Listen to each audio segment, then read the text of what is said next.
అందరికీ నమస్కారం. ఈరోజు మనం చెప్పుకోబోయే కథ అత్త కూల్చిన కొడుకు కాపురం. కథలోకి వెళ్ళబోయే ముందు మీరు కనుక మన ఛానల్ని ఫస్ట్ టైం చూస్తున్నట్లయితే తప్పకుండా మన ఛానల్ని లైక్ చేయండి, షేర్ చేయండి, సబ్స్క్రైబ్ చేయండి, బెల్ ఐకాన్ క్లిక్ చేసి ఆల్ అనే బటన్ని ప్రెస్ చేయడం మర్చిపోకండి. ఈ కథ చాలా బాగుంటుంది. ఎక్కడా మిస్ అవ్వకుండా ఎండింగ్ వరకు వినండి. దీనికి ముందు అప్లోడ్ చేసిన కథలు కూడా చాలా మంచి కంటెంట్తో ఉన్న మెసేజ్, మీనింగ్ ఉన్న స్టోరీస్ చాలా ఉన్నాయి. మీరు ఒకసారి వాటిని వినకపోతే వినండి. విని మీకు నచ్చితే మీ ఫ్రెండ్స్, ఫ్యామిలీ మెంబర్స్తో షేర్ చేసుకోండి. ఛానల్ని చూసిన ప్రతి ఒక్కళ్ళు ఛానల్ని బూస్ట్ చేస్తూ ఒక లైక్ చేయండి.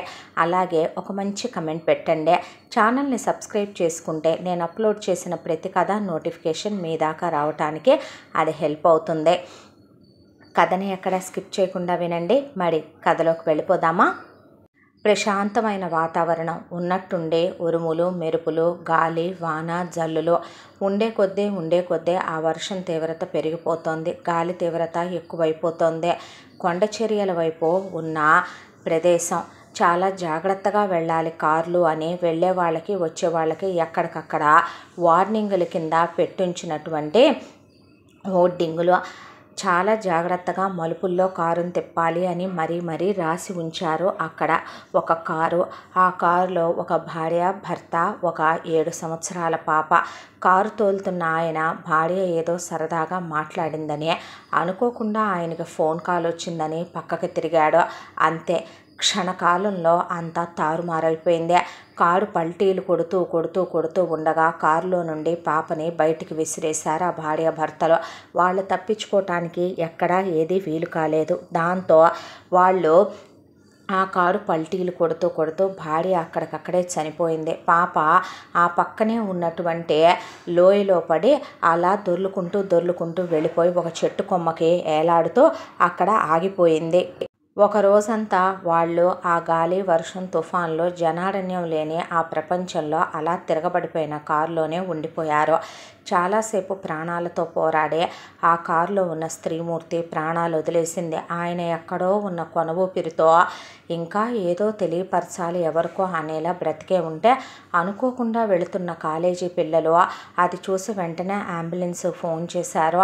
ఆయన వాళ్ళకు కబురు పెట్టారు. హుటాహుటిన పరిగెత్తుకుంటూ వాళ్ళు హాస్పిటల్ దగ్గరకు వచ్చారు. అప్పటికే ఆయన కొనవూపిరితో ఉన్నాడని ఒక్కసారి వెళ్ళి చూడమని డాక్టర్లు చెప్తే, ఆ వచ్చిన ఆయన తండ్రి పరుగు పెట్టుకుంటూ లోపలికి వెళ్ళాడు. లోపలికి వెళ్ళి బాబు అని ఆయన పెద్దగా ఏడిస్తే, నాన్న, నీ కోడలు ఎటు వెళ్ళిపోయిందే, నేను వెళ్ళిపోతున్నాను, నా బిడ్డని మహారాణిలా పెంచు, నా రాణికి ఏమీ తక్కువ కాకుండా చూడు నాన్న అని చెప్పే తండ్రి చేత ప్రమాణం తీసుకొని చేతిలో చెయ్యించుకొని ప్రాణాలు వదిలేశాడు. కళ్ళెదురుగానే ఎదిగిన కొడుకు, బంగారం లాంటి కోడలు అలా పోయారో. కంటికి మెంటికి కానకుండా ఏడ్చారు దంపతులు. ఆ తరువాత కూతురు, అల్లుడు వచ్చి ఓదార్చారు. అంత్యక్రియలు జరిపించారు. పాప ఎక్కడుంది ఇంతకీ అని మళ్ళీ యాక్సిడెంట్ అయిన స్పాట్ దగ్గరికి పరిగెత్తుకెళ్ళారు. అప్పటికే యాక్సిడెంట్ జరిగి 3 రోజులు అయిపోయింది. ఈలోపు ఆ కింద ప్రాంతంలో ఉండేటటువంటి ఒక వేశ్య అనుకోకుండా ఆవిడ తన పని పూర్తి చేసుకుని ఆవిడ తన ఇంటికి వెళుతుంటే చెట్టు కొమ్మ మీద దూరం నుంచి ఎవరో వేళ్లాడుతున్నట్టు కనిపించి ఫస్ట్ భయం వేసి దగ్గరకు వచ్చింది. చూస్తే ఒక చిన్న పాప, దెబ్బలు. దాంతో అక్కడ ఉన్న వాళ్ళని కేకలు పెట్టి పిలిచి పాపని దింపించింది. ముందు పాపని హాస్పిటల్కి తీసుకెళ్తే పాపని ట్రీట్ చేసిన డాక్టర్లు పాప గతం మర్చిపోయిందని, పాపకి ఏమీ జ్ఞాపకం లేదని చెప్పారు. చూస్తే కలిగినింటి బిడ్డలాగుంది. చేతికి బంగారు గాజులున్నాయి, మెళ్ళో గొలుసు. ఆ గొలుసు మీద ఆర్ అనే అక్షరం ఉంది. ఓపెన్ చేసి చూస్తే పాప ఫోటో వేసి వాళ్ళ అమ్మ, నాన్న, పాప ఉన్న ఫోటో ఒకవైపున పెట్టి వెనకాల రాణి అని రాసుంది. పాప పేరు రాణి అనుకుంటా అనే పిల్లని దగ్గరికి తీసుకున్న తర్వాత తలకు కట్టుకట్టిన పాప స్పృహలోకి వచ్చిన తర్వాత ఎత్తుకుని తన ఇంటికి తీసుకొచ్చింది. తనలాంటి వేశ్యల దగ్గర బ్రతకాల్సిన బ్రతికైనా ఈ పాపదే, ఏ కలిగినింటి వాళ్ళ పిల్లోనని అక్కడికి వెళ్ళి అదంతా వెతికి చూసింది. ఆవిడికి ఎక్కడా దిగువ ప్రాంతంలో, ఎగువ ప్రాంతంలో యాక్సిడెంట్ అయింది, దిగువ ప్రాంతంలో ఆవిడకి ఎవరూ కనిపించలేదు. పేపర్లో యాడ్లు ఇవ్వాలనే లేదా టీవీల్లో యాడ్లు ఇవ్వాలనేంత తెలివైంది కాదు, చదువుకుందే కాదు ఆవిడ పేరు శారద. ఇక పాపను అనాథాశ్రమంలో చేర్చేద్దామని చేపట్టుకొని తీసుకెళ్ళింది. అక్కడ చాలామంది అనాథల్ని చూసిన ఆవిడకి పాపని అక్కడ వదిలేయాలనిపించలేదు. దాంతో పాపని ఒకానొక రోజు తను ఎవరో ఒక స్త్రీ కని ఇలాంటి అనాథాశ్రమంలో వదిలిపడేసింది. ఆ తర్వాత పెద్ద మనిషి అయ్యేంత వరకు 4వ తరగతో 5వ తరగతో చదివించారు. ఆ తర్వాత అనాథాశ్రమంలో ఉన్నవాడు వాడుకోవటం, ఆ తర్వాత అక్కడి నుంచి తన జీవితం వేశ్యావాటికలకి మారటం, అక్కడ ఉండలేక తను పాడిపోయి రావటం, చివరికి దాన్నే కులవృత్తిగా ఎంచుకోవాల్సి రావటం. తన బతుకులాగా ఎవరి బతుకులు కాకూడదు, పాపను నేనే తీసుకెళ్ళి పెంచుకుంటాను, నేను బ్రతకటానికి ఒక అర్థం పరమార్థం ఇప్పుడు దాకా లేదు, ఆ భగవంతుడు ఈ పాప రూపంలో అది కల్పించాడు అని పిల్లని వెంట పెట్టుకొని తీసుకెళ్ళిపోయి చెప్పే పెంచాలి, చెప్పకుండా పెంచకూడదు. పాపకి 7 ఏళ్ల వయసు కాబట్టి దగ్గర కూర్చోబెట్టుకుంది. అమ్మ, నేను మీ అమ్మను కాదు, నా పేరు శారద, నేను ఒక వేశ్యనే, నేను విటుల దగ్గరికి వెళితేనే ఒళ్ళు అమ్ముకుంటేనే కడుపు నింపుకోగలనమ్మా, నేను నిన్ను నాలా చెయ్యాలనుకోవటం లేదు, నువ్వు కలిగినింటి బిడ్డవే, మీ అమ్మ నాన్న ఫోటోలు ఇదిగో నీతో కలిపి దిగిన ఫోటో నీ మెళ్ళో డాలర్లో ఉందే, నీ ఫోటో ఉందే, నీ పేరు రాణి అని రాసుందే, ఈ గొలుసు నీ మెళ్ళోనే ఉంచుకో, తీయకు తల్లే అని నువ్వు మాత్రం చదువుకోమ్మ, ప్రయోజకురాలు అవ్వ. నా జీవితం ఎటు పతనం అయిపోయింది, ఎటు నాశనం అయిపోయింది, కానీ నీ జీవితం అలా కాకూడదు, నీ ప్రాణానికి నా ప్రాణం అడ్డు, నీ మీద ఎవరి కన్ను పడనివ్వకుండా పెంచుకుంటాను, నా ఇంటికి నేనెవరిని రానివ్వనమ్మా, నేనే బయట విటుల దగ్గరికి వెళ్ళి వాళ్ళతో కలిసి వస్తాను తప్ప ఎవరిని ఇంటి దాకా రానివ్వను, నువ్వు చదువుకో తల్లి అని పిల్లకి ఎంత గుర్తు తెచ్చుకుందామని ఆవిడెంత ట్రై చేసి అడిగినా గతం గుర్తురాలా. డాక్టర్లు మరీ స్ట్రెస్ చేస్తే పిల్లకి బ్రెయిన్ డ్యామేజ్ అయ్యే ప్రమాదం ఉందన్నారనే పర్వాలేదులే, నా బిడ్డగానే పెరుగుదూగానిలే అని నిజం మాత్రం చెప్పేసిందే. తల్లి కాదని తెలుసు, కానీ ఎవరో తన అమ్మ నాన్నలు ఎక్కడున్నారో తెలియదు, ఎవరో ఇక ఎందుకు జరిగిందో ఎలా జరిగిందో యాక్సిడెంట్ ఈవిడ దగ్గరికి వచ్చిందే. పెంచుతున్నప్పుడు ఈవిడే కదా తన అమ్మ శారదనే అమ్మ అని పిలిచేది రానే. ఆ అమ్మ అనే పిలుపుకి నోచుకొని తన జీవితం ఒక్కసారిగా పాప అలా పిలిచేపాటికి కళ్ళల్లో నీళ్లు తిరిగిపోయి వెక్కి వెక్కి ఏడ్చేది శారద. ఎందుకమ్మా ఏడుస్తావంటే, నా బ్రతుకేంటో తెలుసా తల్లి, నన్ను ఏడదకందో తెలియదు, ఒక అనాథాశ్రమంలో పడేసిపోయిందే. ఆ తర్వాత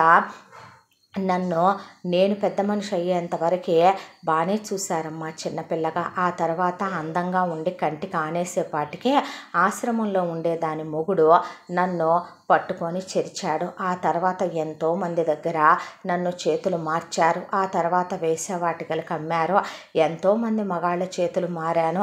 ఆ తర్వాత ఎన్నో గర్భస్రావాలు చేయించి తీసేయించారు.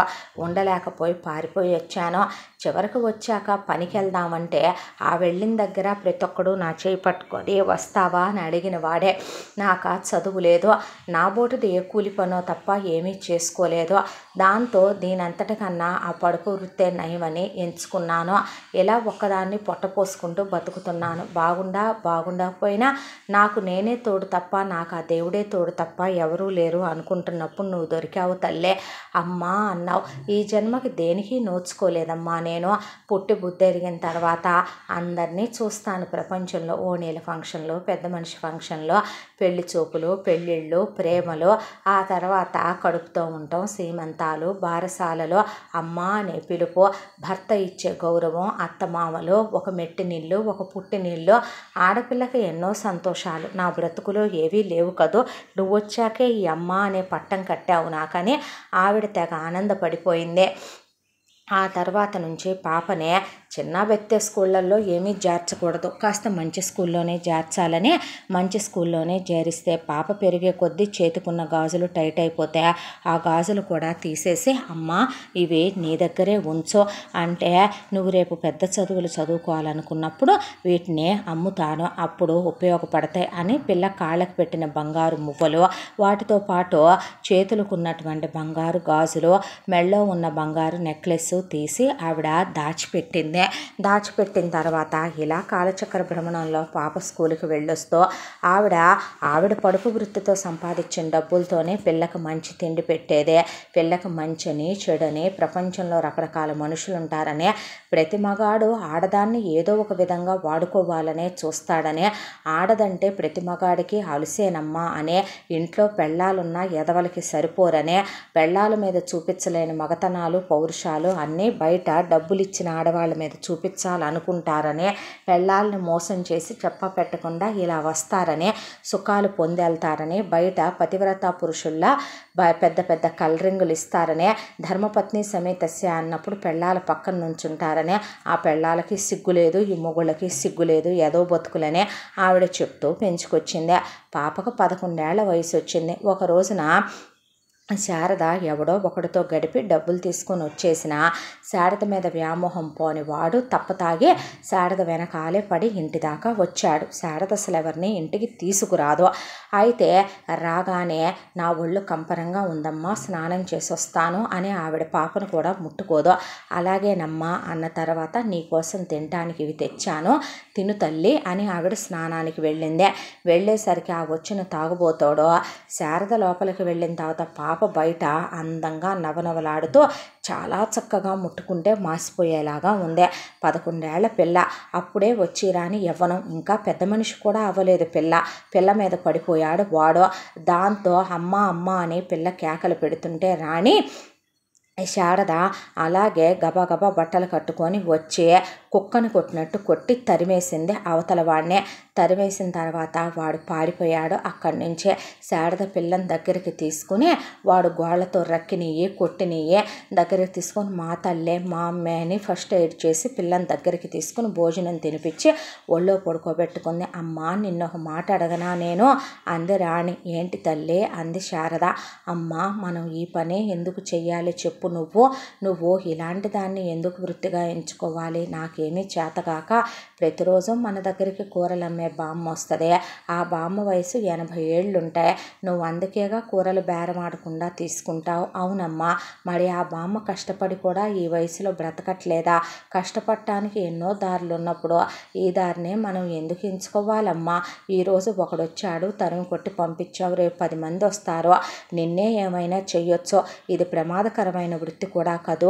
చదువుకుంటున్నాను, నువ్వు నన్ను చదివిస్తున్నావు, రేపు నాకు చదువుకొని ఉద్యోగం వస్తే నిన్ను బాగా చూసుకుంటాను. మన దగ్గర కొన్ని డబ్బులున్నాయి, నా బంగారం కొద్దిగా నీ దగ్గర ఉంది, తీసుకొని వెళ్ళిపోదామమ్మా ఈ ఊరు నుంచే చాలా దూరంగా అని చెప్పింది రాణి. శారదకు కూడా కరెక్టేననిపించింది. ఒకడు కాబట్టి తరిమి కొట్టి పంపింది. రేపు 10 మంది ఎదవలు ఇలాగే వస్తే పెళ్ళి ఇప్పుడు పెద్ద మనిషి అయిన తర్వాత పిల్ల మీద కన్నేస్తే ఎవడు బిడ్డో ఏంటో, తను పిల్లని వేసిని చెయ్యాలనుకోవటం లేదో. కాబట్టి ముందు వెంటనే రాత్రికి రాత్రే అప్పటి వరకు శారద దగ్గర పడుపు వృత్తి చేసి సంపాదించిన డబ్బులు ఒక 5 లక్షలు ఉన్నాయి. దాంతోపాటు పిల్ల బంగారం కూడా ఉందే. పిల్ల చెప్పిన మాట నిజమేననిపించిందే. దాంతో ముందు ఈ ఊరు నుంచే చాలా దూరంగా వెళ్ళిపోవాలని పిల్ల అందని ఒక రైల్వే స్టేషన్కి వెళ్ళి లాస్ట్ స్టాప్ ఎక్కడ ఆగుద్దో రైలు టికెట్ తీసుకొని ఎక్కేసింది పిల్లని వెంట పెట్టుకొని. ఆ వెళ్ళిన ఊళ్ళో వెళ్ళగానే ముందు ఒక ఇల్లు అద్దెకి తీసుకున్నారు. ఎదర షాప్ ఉండేలాగా చూసి దాంతో ఇక ఎదురుగా జనరల్ స్టోర్స్ పెట్టుకొని ఆ చిల్లర కొట్లో చక్కగా తను ఉండి ఇదివరకు ఇట్లాగా లిప్స్టిక్లు అత్తర్లు పూసుకోవటాలు మేకప్లు చేసుకోవటాలు ఇదివరకు ఇట్లా బొడ్డు కిందకి చీరలు కట్టటాలు ఒళ్ళంతా కనపడే చీరలు కట్టటాలు తప్పట్లు కొట్టి బ్యాటరీ లైట్లు వేసి వాళ్ళని వెళ్ళి పిలవటాలు అలాంటి కర్మలు ఏవి ఇప్పుడు లేవు. కాబట్టి చక్కగా దేవుడు గుడి పూజ పునస్కారం ఇక గంగా స్నానం చేసి వచ్చింది. పాపను వెంట పెట్టుకొని కాశీకి వెళ్ళి పిల్ల వెళదామని చెప్తే ఆ తర్వాత తనిన్నాళ్ళు చేసిన పాపానికి క్షమాపణలు అడిగి ఆ 5 లక్షల్లోనే 1,00,000 రూపాయలు దాన ధర్మాలకు ఇచ్చేసి మిగతాయి పెట్టి ఆ చిల్లర కొట్టు పెట్టుకుందే.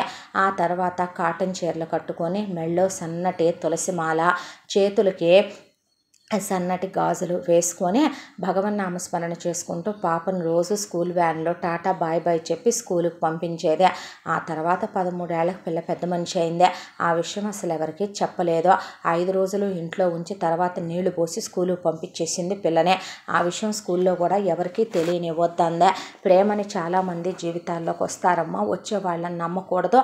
ఎందుకంటే చాలామంది ఫిజికల్ అట్రాక్షన్తోనే మనుషులు బాగున్నారనే దాంతోనే, డబ్బు ఒక కారణం, అందం ఒక కారణం, మనిషికి అవసరం ఒక కారణం, ఆశ ఒక కారణం, మోజు వ్యామోహం ఎలాగైనా సరే ఒకళ్ళని లొంగ తీసుకొని వాడుకోవాలనుకోవటానికే రకరకాల కారణాలతో మగాడు ఆడదాని జీవితంలోకి వస్తాడమ్మా, జాగ్రత్త అని చెప్పే పంపించిందే.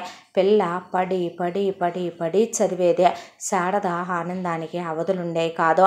శారదే తల్లి స్థానంలో పిల్ల ప్రోగ్రెస్ కార్డుల్లో వాటిల్లో సంతకం పెట్టేదే. మీ పాప అన్నిట్లో ఫస్టేనండి అని స్కూల్లో అంటే, అవును అన్నిట్లో ఫస్టే, ఏ తల్లిదండ్రుల రక్తమో అనుకునేది మనసులో. అలా పిల్ల 10th క్లాస్ అయిపోయిందే. ఆ జిల్లాకే ఫస్ట్ వచ్చిందే. ఆ తర్వాత ఇంటర్మీడియట్ అలాగే వచ్చినాయి మార్కులు. ఆ తర్వాత ఎంసెట్లో ర్యాంక్ వచ్చింది. కానీ నేను ఇంజనీరింగ్ చెయ్యనమ్మా, నీ మీద నేను భారం పెట్టాలనుకోవట్లేదు, నిన్ను వదిలి నేను వెళ్ళాలనుకోవట్లేదంటే, పర్లేదమ్మా నీ చదువు కోసమని నీ బంగారం ఉంచాను తల్లి అని చెప్తే, లేదమ్మా అని చెప్పి అది అలాగే ఉండనివ్వు అని ముందు డిగ్రీ తీసుకుందే. డిగ్రీలో చాలా బాగా చదివిందే. అయిపోయిన తర్వాత పీజీ అయ్యాక పిహెచ్డి కూడా చేసిందే. పిహెచ్డి చేసిన తర్వాత అప్పుడు పిల్లకి ఇంటర్వ్యూ ఇస్తే 4 ఉద్యోగాలు వచ్చినాయి. ఆ 4 ఉద్యోగాల్లో హైయెస్ట్ ప్యాకేజ్ ఏదో అక్కడికి వెళ్ళిందే. అక్కడికి వెళ్ళి జాబ్లో జాయిన్ అయిందే. ఇప్పుడు ఆ రోజు తన మెడలో వేసుకొచ్చినటువంటి నెక్లెస్, ఆ గొలుసు ఒక్కటి తన మెడలో ఉంచుకొని, అలాగే చేతులకు వేసుకొచ్చిన ఇంతంతలావు గాజులు, తన పట్టీలు, తన బంగారు మొలతాడు ఎత్తుకెళ్ళి అమ్మేసిందే. దాంట్లో తను ఇప్పుడు దాకా శారద దాచిపెట్టిన డబ్బులు తన జీవితం కోసం అని చెప్పి కాసిన అవి కూడా కలిపి ఇల్లు కొనుక్కున్నారు. ఇల్లు కొనుక్కొని ఇప్పుడు నిన్ను ఎవరు ఏమీ అనరమ్మా, ఇది మన ఇల్లు, మన ఇంట్లో నుంచి మన్నెవ్వరు గెంటరు, ఇక నువ్వు ఏ కొట్టు పెట్టొద్దు, ఏ కష్టము పడద్దు అని పనమ్మాయిని పెట్టి శారదని జాగ్రత్తగా చూసుకుంటూ తన ఉద్యోగానికి వెళ్ళొస్తూ ఉండేదే. స్కూటీ కొనుక్కుందే. ఎంత దాంట్లో శారద రాణికి తెలియనివ్వని విషయం ఏంటంటే, శారదకి ఎప్పటి నుంచో చెప్పుకోలేని జబ్బు HIV ఉంది. ఆ విషయం శారద ఎప్పుడూ చెప్పేది కాదు. మందులు వాడుతూ ఇన్నాళ్ళు ఎలాగోలాగా బయటపడనివ్వకుండా ఆ జబ్బునే లాక్కొచ్చేస్తూ ఇన్ని సంవత్సరాలుగా కాలం గడిపేస్తూ వచ్చేసిందే. ఆ విషయం డాక్టర్ గారికి శారదకు తప్ప తెలియదు. అడ్వాన్స్ టెక్నాలజీలో ఉన్న మందులు వాడినా ఆవిడకి ఆల్రెడీ కనుక్కునేపాటికే అది స్టార్టింగ్ స్టేజ్లో లేదు, 4th స్టేజ్లో ఉన్నప్పుడే కనుక్కున్నాడు డాక్టరు. దాంతో కొంతమంది రాతలు ఇంతే ఉంటాయమ్మా. కొంతమంది కండ కావడంతో తప్పులు చేసి తెచ్చుకుంటారు. కొంతమంది ఏ పాపం చేయకుండా భర్తల వల్ల వాళ్ళు చెడు తిరుగుళ్ళు తిరిగి భార్యలకి ఎక్కిస్తూ ఉంటారు. కొంతమంది స్టూడెంట్స్కి కర్మ కాలిపోయే, అనుకోకుండా వేషల ద్వారా వస్తుంది, అనుకోకుండా కొంతమంది లారీ డ్రైవర్లు ఎక్కించుకుంటారు, కొంతమందికి నీడిల్స్ ద్వారా వస్తాయి. రాతలు బాగోకపోతే ఇంతేనని పాప మా డాక్టర్ గారు పాపకు చెప్పొద్దంటే చెప్పకుండా ఇన్నేళ్లుగా మందులు వాడుతున్నాడు. ఆ తర్వాత పిల్లకు పెళ్లి చేయాలని ప్రతి క్షణం శారద అదే ఆలోచిస్తూ ఉండేదే. ఎక్కడ పిల్లకు తెలుస్తుందోనని తెలియకుండా మందులు వాడుకుంటూ హెల్తీ డైట్ తీసుకుంటూ మనిషి వీలైనంత వరకు హుషారుగా ఉండేలా పిల్ల ముందు చాలా వరకే లేని ఓపికను కూడా తీసుకొని మరీ సరదాగా ఉండేదే. ఎలా రోజులు గడిచిపోతూ ఉండగా ఆ అమ్మాయి పనిచేస్తున్న ఆఫీసులో ఆ ఆఫీసర్ ఫ్రెండ్ అని చెప్పి ఒకడు అక్కడికి వచ్చాడు. వాడి పేరు రవీంద్ర. ఆ చూడగానే ఆ చూపుల్లో ఎందుకో చాలా చాలా నచ్చేసింది అతనికి రాణి. దాంతో ఫ్రెండ్ని ఆ అమ్మాయికి పెళ్ళయిందా అది ఇది అని డీటెయిల్స్ అడిగితే, లేదు పెళ్ళేం కాలేదు అని చెప్పి అతను చెప్పాడు. చెప్పిన తర్వాత హాయ్ అండి అని పలకరిస్తే, హాయ్ నేను మీకు తెలుసా అని అడిగింది రాణి. తెలియదండి, తెలుసుకుందామనే. ఏం తెలుసుకోవాలి అంటే, చూడండి మీరు ఏ ఉద్దేశంతో నన్ను మాట్లాడించారో, ఏ ఉద్దేశంతో నన్ను అడుగుతున్నారో నాకు అర్థమైందే. కానీ ఒకటి చెప్తాను, నాకు అసలు ఇప్పుడు ఇలాంటివేవీ ఇంట్రెస్ట్ లేదండి. అది కాదు, నేను నిన్ను ప్రేమిస్తున్నాను, ఐ లవ్ యూ, నేను నిన్ను పెళ్లి చేసుకుంటాను, చాలా హ్యాపీగా చూసుకుంటాను, ఫోన్ నెంబర్ ఇవ్వవా నాకు? సారీ అండి అని అన్న తర్వాత ఫ్రెండ్ దగ్గర ఫోన్ నెంబర్ తీసుకున్నాడు. రోజు ఆఫీస్కి రావటం, వచ్చేటప్పుడు వెళ్ళేటప్పుడు వెనకాలే పడటం, మీకేమైనా పిచ్చా అంటుంటే వెళ్ళి ఇంటి దగ్గర రాణి శారదకి ఈ విషయం చెప్పింది. ఇలాంటి వాళ్ళు జీవితంలోకి వచ్చినప్పుడే మనం పెళ్లి చేసుకోవాలనే విషయం మనకి గుర్తు చేస్తూ ఉంటారేమో కదమ్మా. సంబంధాలు చూసేనా అంటే, లేదమ్మా, ఇప్పటి వరకు మన కోసం అంటూ 4 రూపాయలు దాచుకుందే లేదో. మనిషికి సోషల్ సెక్యూరిటీని కల్పించేదే కేవలం మనీ మాత్రమేనమ్మా. నేను అప్పుడే పెళ్లి చేసుకోవాలనుకోవట్లేదు, ఇంకో 3 ఏళ్ల దాకా 4 ఏళ్ల దాకా వద్దనుకుంటున్నాను అన్న తర్వాత, నా టైం అయిపోతుందిగా అని మనసులో అనుకొని ఆవిడ పిల్లను బలవంత పెట్టి ఏ రోజు కూడా పెంచింది కాదు. చిన్నప్పటి నుంచి చాలా స్ట్రైట్ ఫార్వర్డ్ రాణిదే. కట్టే కొట్టే తెచ్చే అన్నట్టే మాట్లాడుద్దే. ఒక్క చిన్న మాట ఒక్కళ్ళు అన్నా కూడా టాలరేట్ చేయటం, మాట పట్టడం అసలు అలవాటు లేదు. ఏ తల్లిదండ్రుల రక్తమో అంత పౌరుషంగా, అంత సెల్ఫ్ రెస్పెక్ట్తో, ఆత్మాభిమానంతో ఉన్న వ్యక్తులేమో, అందుకే బిడ్డకు అవే వచ్చినాయి అనుకునేది శారద. ఆ తర్వాత ఇంటి దాకా వచ్చాడు రవి. వచ్చి శారదని, మీరైనా చెప్పండి ఆంటీ, ప్లీజ్ ఆంటీ అంటే, ఒక్కసారి ఆలోచించవచ్చుగా అమ్మా అంది శారద. వద్దమ్మా, నేను కాదు వద్దు అనుకుంటున్నానంటే నా మనసు ఎందుకో కీడు శంకిస్తుందంటే మళ్ళీ నేను దాంట్లోకి వెళ్ళాలనుకోవటం లేదో అన్న తర్వాత ఒక 6 నెలల టైం గడిచిపోయింది. ఒక 6 నెలల టైం గడిచిపోయిన తర్వాత ఈలోపు రవీంద్ర ఇంటి దగ్గరికి వెళ్ళి, ఇలా నేను రాణి అనే అమ్మాయిని ఇష్టపడుతున్నాను అని ఆ అమ్మాయి ఫోటో చూపించి, ఆ అమ్మాయి ఇక్కడ నా ఫ్రెండ్ దగ్గర పనిచేస్తోంది, ఇలా అమ్మాయికి చాలా పెద్ద శాలరీ, మంత్లీ 2 lakhs దాకా వస్తాయి, ఆ అమ్మాయి PhD దాకా చదువుకుంది, చాలా అందంగా ఉంటుంది, ఆ అమ్మాయిని తప్ప ఎవరిని పెళ్లి చేసుకోను అని వాళ్ళ అమ్మ ప్రభావతికి, వాళ్ళ నాన్న వెంకట్రావుకి చెప్పాడు. అయితే వాళ్ళు కొడుకెత్తుకెళ్ళిన ఫోటో పట్టుకొని ఎక్కడెక్కడికో వెళ్ళి పుట్టుపూర్వత్రాల దగ్గర నుంచి ఎంక్వైరీ చేసుకొచ్చారు వాళ్ళు రాణి గురించి. నీకు అవసరమారా అసలు అమ్మాయి అని అడిగింది ప్రభావతి. ఏమైందమ్మా అని అడిగితే, ఆ అమ్మాయి అమ్మా బాబు ఎవరో తెలియదంట, ఒక యాక్సిడెంట్లో వేశ్యకు దొరికిందంట, అది పెంచిందంట, ఆ తర్వాత ఆ ఊరు నుంచి ఇదిగో ఇక్కడ మన ఊరికి వచ్చారంట, వచ్చాక వేశ్యావృత్తి చెయ్యట్లేదంట. ఎంత నిజమో ఆ దేవుడు తెలియాలి. దీన్ని కూడా మరి ఆ వేశ్యావృత్తిలోకి దించిందో దించలేదనేది టాకు, మరి ఆ దేవుడికి తెలియాలి ఆ విషయం కూడా. ఆ తర్వాత సరుకులు కొట్టెరిగిచ్చి ఈ అమ్మాయిని చదివించిందంట. ఆ తర్వాత ఈ అమ్మాయికి ఉద్యోగం వచ్చిందంట, కొంప కొన్నారంట, అవి మానేసి ఇప్పుడు ఇది ఉద్యోగానికి వెళ్తుంటే అది ఇంట్లో ఉంటుందంట. ఏరా దాని అమ్మ బాబులు ఎలాంటి వాళ్ళు, అది ఎవరికి పుట్టిందో, అది వేసే దగ్గర పెరిగిందే, ఎందుకురా ఇలాంటి వాళ్ళు మనకి కోట్ల రూపాయల కట్నాలు ఇచ్చే నీ కోసం బోలెడంతమంది పిల్లనివ్వటానికి సిద్ధంగా ఉంటే, నెత్తి మీద రూపాయి పెడితే పావులాకి చెల్లని వాళ్ళని చేసుకొని ఏం సుఖపడదాం అనుకుంటున్నావు నువ్వు? అమ్మా, తన దగ్గర పెరిగినంత మాత్రాన తను కూడా అలా అవ్వాలంటావా ఏంటమ్మా? నువ్వు మరీ కాకపోతేనో చేసింది అంటున్నావు కానీ చేశారు అని ఇక్కడికి వచ్చిన తర్వాత ప్రూఫ్లు ఏమైనా ఉన్నాయా తను వర్జిన్ కాదనే? ఎందుకమ్మా అనవసరమైన మాటలు? నాకు తను నచ్చింది, నా ఇష్టాన్ని నువ్వు కాదంటావా? నీ కాళ్ళు పట్టుకుంటానమ్మా, నువ్వు నా దేవతవే, నువ్వు అవునంటే నేను నీ కాళ్ళు వదులుతా, కాదంటే నీ కాళ్ళ దగ్గర నా ప్రాణాలు వదులుతానన్నాడు రవి. సరే కానీ కొడుకిష్టాన్ని కాదనే అమ్మను కాదుగా నేను అన్నాక, మీ అమ్మ నువ్వు నిర్ణయం తీసుకున్నాక ఇంకా నేను చేసేదేముంది అని పక్కింట్లోనే రవి వాళ్ళ అక్క మాధురి మొగుడుతో కలిసి జస్ట్ పక్క గుమ్మంలో వేరు కాపురం పెట్టుకొని ఉంటుంది. పొద్దున్నే లేవంగానే బ్రష్ కూడా చేసుకోకుండా పుట్టింటికి వచ్చి రాత్రి నిద్రపోయేటప్పుడు మళ్ళీ తిరిగి వాళ్ళ ఇంటికి వెళ్ళొద్ది. అది వాళ్ళు పెట్టించుకున్న వేరు కాపురం వాళ్ళ కూతురుతో. సరే వచ్చే, సర్లేరా తమ్ముడు, నీ మాట ఎందుకు కాదనాలే, అలాగే లేరా బామ్మర్ది అని మాధురి వాళ్ళ ఆయన సురేష్ అన్నాడు. అన్న తరువాత రవి వెళ్ళి రాణితో నీ గురించి, నీ పుట్టుపూర్వత్రాల గురించి మొత్తం నాకు తెలుసు.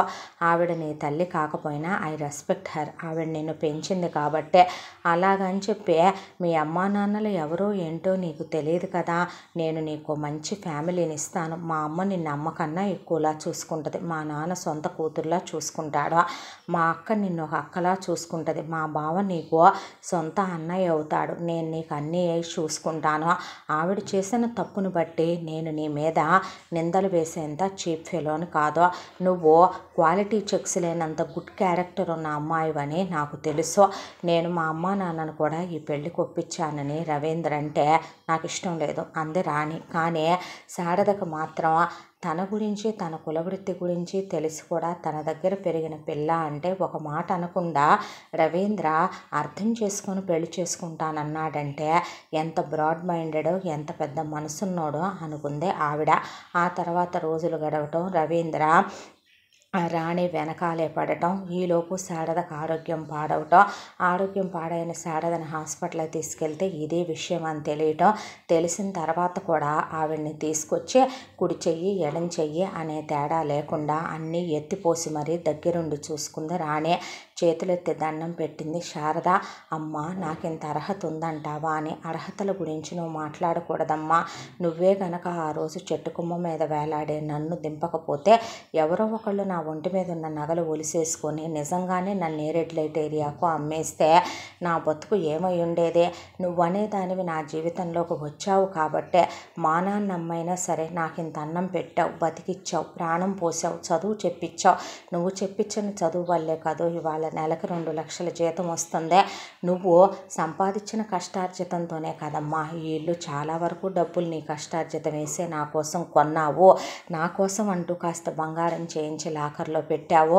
అయినా నీలాంటి తల్లి ఎవరికి దొరుకుద్దమ్మా అంటే నిన్ను పెంచుకుంది ఇందుకేనా అమ్మా నేను అని శారద వెక్కి వెక్కి ఏడ్చింది. డాక్టర్ దగ్గర తీసుకెళ్తే రోజుల్లో మనిషి అని చెప్పాడు. ఉన్నన్నాళ్ళు హ్యాపీగా చూసుకోవాలని శారదను గుడికి తీసుకెళ్ళడం, బయటికి తీసుకెళ్ళడం, చిన్నప్పుడు ఫోటోలు చూపించడం, గుర్తు చేయటం, ఒళ్ళో పడుకోబెట్టుకోవటం, ఆవిడకి నచ్చినవి వండి పెట్టడం, ఇలా చూసుకుంటూ ఉండగా రోజు రోజుకి శారద ఆరోగ్యం క్షీణించిపోవటం మొదలైంది. ఒకరోజు రాత్రి పడుకున్న మనిషి మళ్ళీ తెల్లారేసరికి లేవలేదు. వచ్చి చూసేసరికి రాణికి ప్రపంచమంతా చీకటి కమ్మినట్టు అయిపోయి గోడ కానుకుని కూర్చుండిపోయింది. రవీంద్ర వచ్చి చూశాడు. ఆ క్షణం మన ఓదార్చి ఒక మనిషి ఉంటే బాగుండు అనుకునే ఒక అమ్మాయికి భుజం మీద చెయ్యేసి నీకు నేనున్నానన్నాడు. నువ్వు బాధపడొద్దన్నాడు. అందరూ చెప్పినట్టు నేను చెప్పుడు మాటలు చెప్పేవాడిని కాదు. సంవత్సరం నుంచి నేను నీ వెనకాలే పడుతున్నాను. నేనేంటో నీకు అర్థం కాలేదా? ఏ రోజు నేను నీతో అడ్వాన్స్ అవ్వాల, ఫిజికల్ రిలేషన్ కోసం నీ వెనకాల తిరగల. నేను శారీరక సుఖాల కోసం వెంపర్లాడే తప్పుడు వెధవని కాదు. నన్ను అర్థం చేసుకోరా అన్న తరువాత ఆ క్షణం తన్ని ఓదార్చే ఒక్కళ్ళున్నా చాలు అని ఎదురు చూసే ఒక ఆడపిల్లకే ప్రపంచంలో నా అనేవాళ్ళు కన్నవాళ్ళు ఎవరో తెలియదు. పెంచిన ఆవిడ కూడా తను అనాథం చేసి వెళ్ళిపోయిందనే క్షణం ఒక ఓదార్పుని కోరుకోవటం సహజం, ఒక మనసు. రవీంద్ర భుజం మీద పడుకొని వెక్కి వెక్కి ఏడ్చింది రాణి. ఆ తర్వాత అంత్యక్రియలు పర్వాలేదు, ఆవిడెవరైనా నేనే చేస్తానన్నాడు. వద్దు, నా చేత్తో నేనే చేసుకోవాలి అని తనే తీసుకెళ్ళి దహన సంస్కారాలు జరిపించే. బతుకున్నంతకాలం అందరు ఆడవాళ్ళలా చిటికెడు పసుపు కుంకానికి, తాళికి, పిల్లలకి ఏ శుభకార్యానికి నోచుకోలేదని ఏడ్చి శారద పోయిందనే, మరు జన్మ ఎత్తిన ఆవిడకి అలాంటి రాత రాకూడదు అనే దాంతో ఆవిడకి ఆత్మశాంతుల దగ్గర నుంచి ఉత్తమ గతులు ప్రాప్తించాలని ఎన్నో పూజలు చేయించి అంత్యక్రియలు ఎత్తుకెళ్ళి కాశీలో గయలో కూడా కలిపి వచ్చింది. ఆ తరువాత ఆవిడ పేరిట అన్నదానాలు అవి ఇవి జరిపించింది. ఒక్కటే ఉంటుంటే వచ్చి ఈలోపు రాణికి ఆరోగ్యం పాడై మంటలు జ్వరం వచ్చింది. డబుల్ టైఫాయిడ్ అని చెప్పాడు డాక్టర్. ఇంట్లోనే ఉంటుంటే పక్కనే ఉన్నాడు రవీంద్ర. పక్కనే ఉండి కంటికి రెప్పలా చూసుకున్నాడు. వాంతులైతే వాంతులు పట్టాడు. చాలా జాగ్రత్తగా చూసుకున్నాడు. ఏదో చిన్న కన్సర్న్, నా కోసం ఒక మనిషి ఉన్నాడు అనే నమ్మకం. దాంతో రవీంద్రను పూర్తిగా నమ్మటం మొదలుపెట్టింది రాణి. అతని ప్రేమ, అతని ఆప్యాయత, ఏ ఫిజికల్ రిలేషన్షిప్ కోసం అతను క్లోజ్ క్లోజ్ అవ్వటం లేదు. నిజం చెప్పాలంటే తప్పుగా ఇంత కూడా ప్రవర్తించలేదు, ఇంత బ్యాడ్ బిహేవియర్ కూడా లేదు. అమ్మలా అన్నం తినిపించాడు, దగ్గరుండి చూసుకున్నాడు.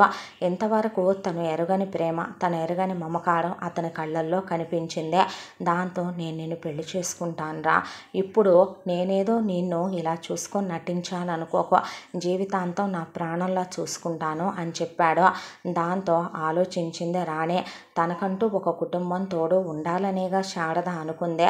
తన కన్నా అమ్మ నాన్న అసలు ఉన్నారో లేరో, ఉన్నా తను మళ్ళీ వాళ్ళని చేరుకుంటుందో లేదో, నేను పెళ్ళయ్యాక కూడా ఉద్యోగం మారను అని చెప్పింది. ఎవరు మానమన్నారు నిన్ను అన్నాడు. అన్న తర్వాత సరే అయితే చేసుకుందాం అందే. అనేసరికి వెళ్ళి వాళ్ళ అమ్మ నాన్నలకి చెప్పాడు. చెప్పిన తర్వాత ఎంగేజ్మెంట్లో నీకంటూ నీ వాళ్ళు ఎవరూ లేరు కదా, మేమే నీ వాళ్ళమనుకో అని చెప్పారు ప్రభావతి వాళ్ళు. ఆ తర్వాత పెళ్ళైపోయిన తర్వాత శోభనాలు, హనీమూన్లో అయిపోయిన తర్వాత ఉద్యోగానికి వెళ్ళి రావడం మొదలుపెట్టింది. ఫస్ట్ అమ్మాయి ఈరోజు ఈ వంట చేసి వెళ్ళు అంది ప్రభావతి. వంట చేస్తే పక్కింట్లో నుంచి కూతురు వచ్చింది. అల్లుడు నెలలో 20 రోజులు క్యాంపులకి వెళ్తాడు, ఇక మిగతా 10 రోజులు అల్లుడు కూడా ఇక్కడే ఉంటాడో, అవన్నీ గమనిస్తూనే ఉంది ఒకవైపు నుంచి రాణి. అయితే వంటలో రుచి లేదు, పచి లేదు. ఎంతైనా సంసారుల దగ్గర పెరిగితే సంసార లక్షణాలు వస్తాయి, వేసే దగ్గర పెరిగావు కదా అనేసింది ప్రభావతి. ఆ మాటకి అసలు ఒకళ్ళ గురించి ఎంచి మాట్లాడాలి అంటే ఆ మాట్లాడే అర్హత అంటూ ముందు మనకు ఉండాలి కదా. వాళ్ళు కనపడేలాగానే వేసే వృత్తులు చేస్తారు. వృత్తి ఏదైతే ఏమి, కులం ఏదైతే ఏమి, మనుషుల్లో నీతి ఎంత ఉంది అనుకోవాలి. ఎవడికి పుట్టాడు అనేది ఎవడు చూశాడు అక్కడ దాకా వస్తే అనేసి వెళ్ళిపోయింది లోపలికి రాణి మాట అంటే పడదు, చాలా స్ట్రైట్ ఫార్వర్డ్ అని రవీంద్రకి తెలుసు. ఈలోపు ప్రభావతి చూసావట్రా ఎంత పొగరు, ఎంత గర్వం, ఎంత అహంకారం, అనాథముండ దిక్కుమొక్కు లేనిది ఒక వేశ్య దగ్గర పెరిగింది. ఏ కులమో తెలియదు, ఏ మతమో తెలియదు, ఎవడికి పుట్టిందో తెలియదు, అసలు దీనమ్మ ఎవరితో తెలియదు, దీనమ్మ కూడా ఒక వేశ్యో. దీన్ని కూడా అలాగే ఎవడైనా విటుడితో కలిసి అది వెళ్తుంటే దాన్ని చంపి దీన్నే ఇసిరేసిపోయారేమో ఎవడికి తెలుసు. నేనేమోలే అని తీసుకొచ్చి పెళ్లి చేసి దీనికి భిక్ష పెట్టి నీ పెళ్ళాం అనే స్థానం ఇస్తే ఎంత బలిసిందో చూడంటే, అమ్మా నువ్వు నా ప్రాణం అమ్మా, ప్లీజ్ నువ్వైనా అర్థం చేసుకో, నువ్వెంత చవటలా వాజమ్మలా తయారవుతావు అనుకోలేదు.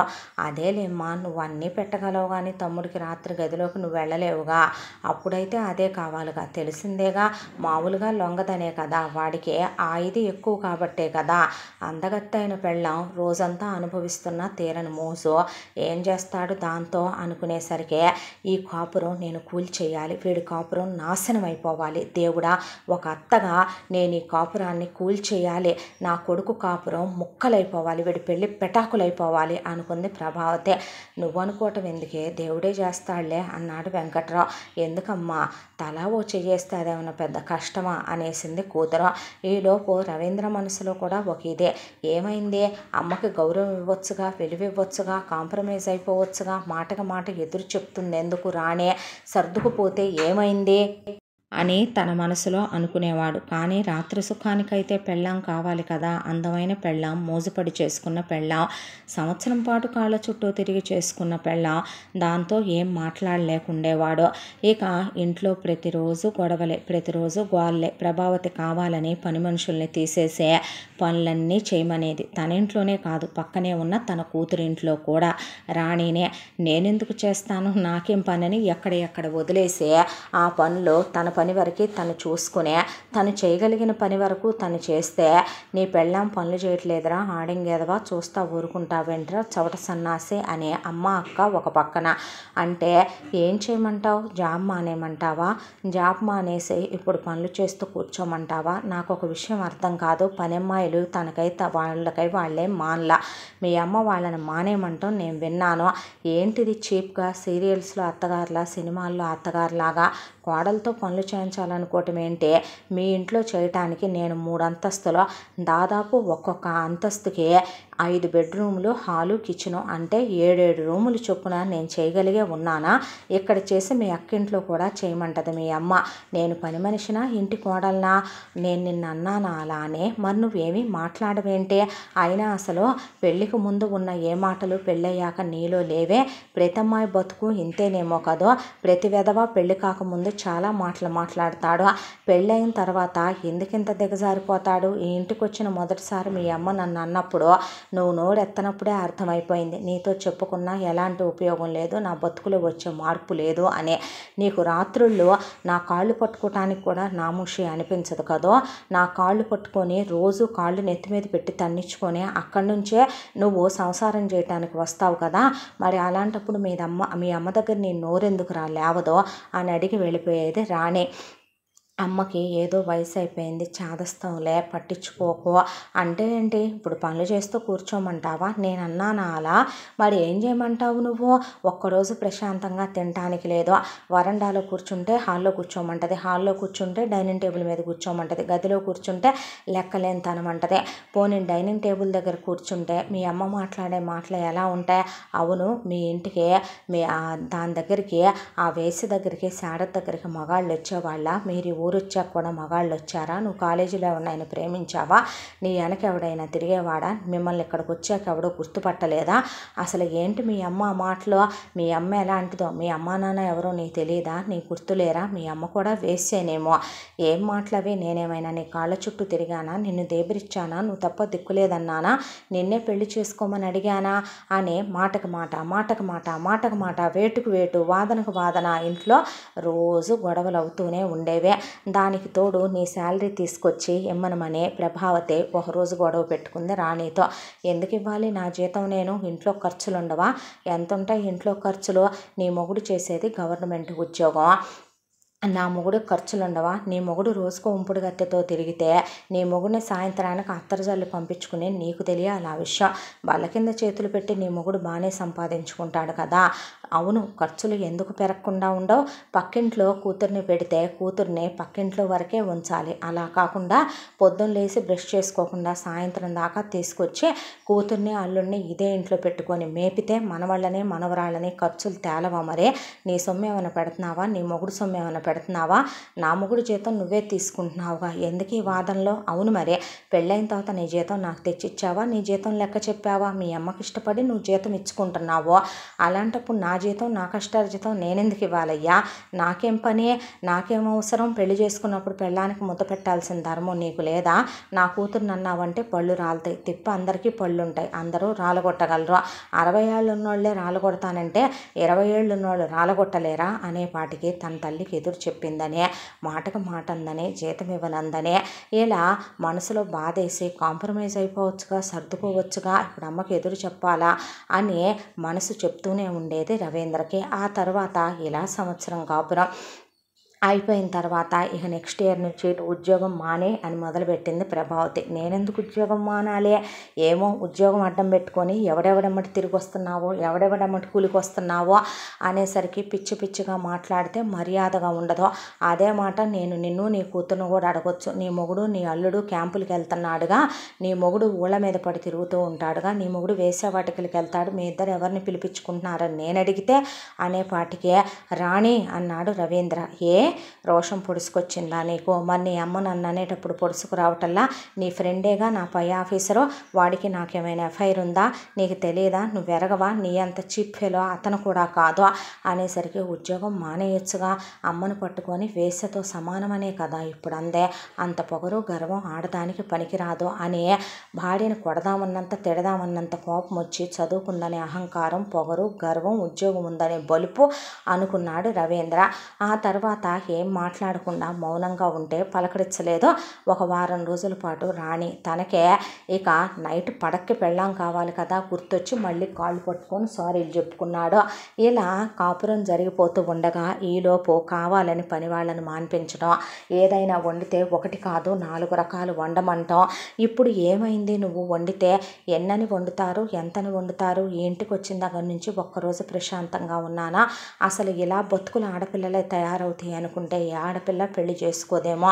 నేను చదువుకున్నాను, PhD చేశాను, ఉద్యోగానికి వెళుతున్నాను, పేరుకు నువ్వు పెద్ద ఆఫీసర్వే, ₹1 నీ జీతం నేను వాడుకునేది లేదు, ఇంట్లో ప్రశాంతంగా టిఫిన్ తినడానికి లేదు, ఒక ఇడ్లీ ముక్క నోట్లో పెట్టుకోగానే రెండో ముక్కకి మెమ్మొచ్చే పాఠం మొదలు పెట్టుద్ది, మీ అమ్మలా మీ నాన్నలా నిన్ను పెంచినామిలా అని. పోనీ మధ్యాహ్నం నేను ఆఫీసులోనే తినేది, రాత్రికి కొంపకొచ్చి తిందామంటే ఒక ముద్ద తినటానికి లేదు, అక్కడికి ఇంటి పని అంతా నా మీదే వదిలేశారు, చేస్తున్నాను, వంట పని నా మీదే వదిలేసింది, చేస్తున్నాను, నవకాయ పిండి వంటలు కూర్చోబెట్టి మనిషికి ఒక రకం వండమంటే నేను వండలేను, పొద్దున పూట 2 రకాల టిఫిన్లు చేస్తున్నాను, నేను తినేది ఎటూ లేదు, మధ్యాహ్నానికి లంచ్ ప్రిపేర్ చేసి పెడితే ఆరిపోయిందంటే అది నా తప్ప, సాయంత్రం రాగానే స్నాక్స్ వేస్తున్నాను, అందరికీ కలిపి 2 రకాల స్నాక్స్ చేయగలను కానీ 200 రకాలు చేయమంటే నా వల్ల మాత్రం అవుద్దా, రాత్రికి భోజనం ప్రిపేర్ చేస్తున్నా, పుల్కాలు చేస్తున్నా, రైసు చేస్తున్నా, నాన్ వెజ్ చేస్తున్నా, వెజ్ చేస్తున్నా, ఇంకా ఎన్ని చేస్తారో, నేను మనిషినా పశువునా, నీ అక్క పిల్లల్ని నా మీద వదిలేయటం, మీ అమ్మ మీ అక్క కలిసి సినిమాలకు వెళ్ళటం, నిన్నే చూసుకోనా, ఇల్లే చూసుకోనా, వంట పనే చూసుకోనా, ఆ పిల్లల్నే చూసుకోనా, స్నానం చేయించమని, బట్టలేయమని, స్కూలుకు రెడీ చేయమని, జళ్ళేయమని, కన్నా ఆడద వదిలేయటం ఏంటి, నేను వాళ్ళని చూసుకోవటం ఏంటి, వాళ్ళని చదివించి హోంవర్కులు చేయించి అన్నీ నేను చేయించటం ఏంటి, నేను నిన్ను రెస్టారెంట్కి తీసుకెళ్తున్నాగా, సిగ్గుండాలి నీకు ఆ మాట చెప్పుకోవటానికే, రెస్టారెంట్కి తీసుకెళ్తున్నావా, నువ్వేమన్నా రోజు రెస్టారెంట్కి తీసుకెళ్ళి రోజు రెస్టారెంట్ ఫుడ్ నువ్వు పెట్టించినట్టు నేను తిన్నట్టు చెప్పకు, నువ్వు నాటకాలు వేసి, నువ్వు తీసుకెళ్ళేది నన్ను ఒక్కదాన్న, మీ నాన్న మీ అమ్మ మీ అక్క మీ బావ మీ అక్క పిల్లలు నువ్వు నేను, ఆ వెళ్ళిన దగ్గర నా ఇష్టమైంది తినటానికి ఉందా, మీ అమ్మ వెళ్ళి అలా వాళ్ళకి నచ్చినవి ఆర్డర్ చేసుకునే మెనూ కార్డ్ నా చేతిలోకి రాగానే స్టార్ట్ చేస్తుంది మీ అమ్మ, వేసి దగ్గర పెరిగాను అని, అసలు నీకు తెలియకుండా నువ్వేమైనా చేసుకున్నావా, నీ నోట్లో నువ్వేమైనా బెల్లం గడ్డలు పెట్టి కూర్చుంటావా, నోట్లో నుంచి మాటలు బయటికి రావేంట్రా నీకు, రాత్రి బెడ్రూమ్లో అన్నొస్తాయిగా, థూ ఎదవ బతుకు అనేసి వెళ్ళిపోయింది రాణి.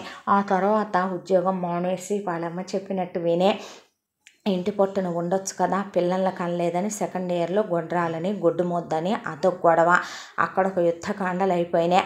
అన్నిటికన్నా ఎక్కువగా వీళ్ళకు ఒక అలవాటు ఉంది, ఏంటంటే ప్రభావతి కళ్ళు తిరిగిపోయినట్టుగా పడిపోవటం, కావాలని మలమూత్రాలు ఎత్తిపోయించుకోవటం, అయిపోయి అంబులెన్సులు పిలిపించాక April fool it's a prank అని అమ్మ కూతుళ్ళు పక్క నవ్వుకోవటం, ఇలా ఒకసారి కాదు ఒక 100 సార్లు అయినా చేసుంటారు రాణిని. దాంతో రాణికి ప్రాణం వచ్చేయటం చికాకు పుట్టడం మొదలైపోయింది. మనిషి బతుకు ఏంటా అనేది రాను అర్థం కావట్లే. పెళ్ళై 2 ఏళ్ళు అయిపోయి 3వ సంవత్సరం వచ్చింది. ఒక రోజున ఆఫీసులో వేరే ఊరు వెళ్లాల్సిన పని ఉందని చెప్పి రవీంద్రని ఒక్కరోజు కోసం వేరే ఊరు పంపించారు. వెంకట్రావు రోజు సాయంత్రం వేశ్యల దగ్గరికి వెళతాడు, వెళ్ళిపోయాడు. కూతురు అల్లుడు కలిసే ప్రతి సంవత్సరము కూడా సంవత్సరానికి 3 సార్లు వెళ్ళుద్ది హనీమూన్కి మాధురి సురేష్ని తీసుకొని. పిల్లల్ని ఇక్కడ పడేసి పోయిందే, పిల్లలు తినేసి పడుకుండిపోయారు. ఇక ప్రభావతికి ఆ రోజు పంది మాంసం దగ్గర నుంచి వేట మాంసం దాకా, కౌజు పెట్టల దగ్గర నుంచి కోడి పెట్టల దాకా ఎయ్యి వదలకుండా పొద్దున్న బ్రేక్ఫాస్ట్లో మొదలుపెట్టింది తింటాం. రాత్రి దాకా ఈ కనీసం అరిగే బ్రేక్ అన్నా ఇవ్వాలా. దానికి తోడు 2 లీటర్ల పెప్సీలు, 2 లీటర్ల కోకులు, థమ్సప్పులు ఆపకుండా తాగటం. ఇక కిలోలు డ్రై ఫ్రూట్స్ తింటాం. దాంతో గ్యాసు ఎగదన్నేసినట్టుంది. ఇక చూస్తే ఎటో మొగుడు ఇంటికి రాడు కాబట్టి రాణి తన రూమ్లోకి వెళ్ళి స్నానం చేస్తుంది. ప్రభావతికి గుండెల్లో గ్యాస్ ఎగదన్నేసి గ్యాస్ నొప్పి వచ్చింది. గ్యాస్ నొప్పి వచ్చి వామ్మో వాయ్యో అని పెద్దగా కేకలు వేసుకుంటూ మెట్ల మీదగా కిందకు వచ్చేసింది. కిందకు వచ్చి కేకలు పెడితే అసలు ఆ షవర్ శబ్దంలో రాణికి వినిపించలేదు. ఆ తర్వాత కింద పడి కొట్టుకుంటూ ప్రభావతి స్పృహ తప్పిపోయింది. నైటీ వేసుకుని ఆ తర్వాత లైట్లన్నీ ఆఫ్ చేసేసి పడుకుని నిద్రపోయింది రాణి. ఆ తర్వాత తెల్లాడి వెంకట్రావు వేసల దగ్గర నుంచి తెల్లవారుజామున 5ంటికి వచ్చి పడిపోయిన పెళ్ళాన్ని చూసుకొని ఓలమ్మో ఓలప్పో అని అంబులెన్స్కి ఫోన్ చేసుకొని హనీమూన్లో ఉన్న కూతురికి ఫోన్ చేసుకొని కొడుకు చేస్తే గంటలో అసలు మేఘాల మీద ఫ్లైట్ ఎక్కి హాస్పిటల్లో దిగాడు.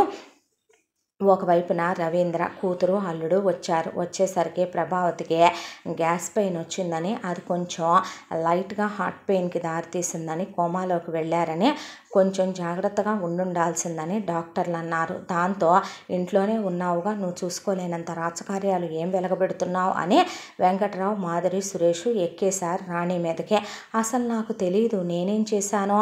అదంతా ఏమీ కాదులేరా, మీ అమ్మ పోతే ఆస్తి మొత్తం ఎటు నేను నీకే పెడతాను, ఈవిడే పెత్తనం చేయొచ్చు, అక్క వాళ్ళని కూడా ఇంటికి రానివ్వకుండా చేయొచ్చని పాపిష్టిది నా పెళ్ళాన్ని నాకు దూరం చేయాలనుకుందని వెంకట్రావు ఒక నంగనా చేడు పేడిశాడు. అసలే రవీంద్రకి తల్లి అంటే వాళ్ళ మాలిన ప్రేమ.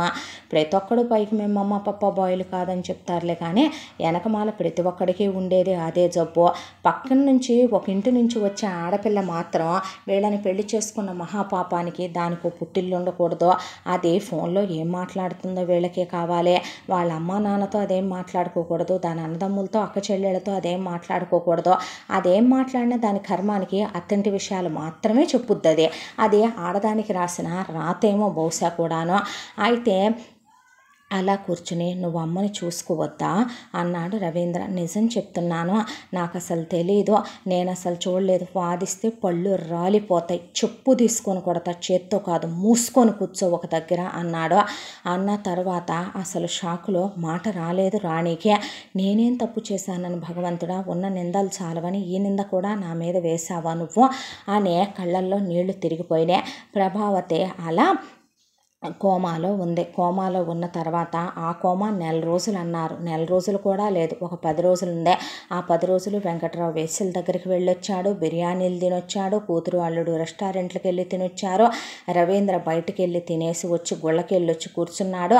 కానీ తనేమీ తినలేదు కాబట్టి హాస్పిటల్లో తన పెళ్ళాంగా రాణి ఏమీ తినకూడదు. అలాగే రోజస్తమానం కూడా ఒక 2 గ్లాసులు గ్లూకోజ్ మీద ఉంచాడు ఆ అమ్మాయిని ఆ 10 రోజుల పాటు.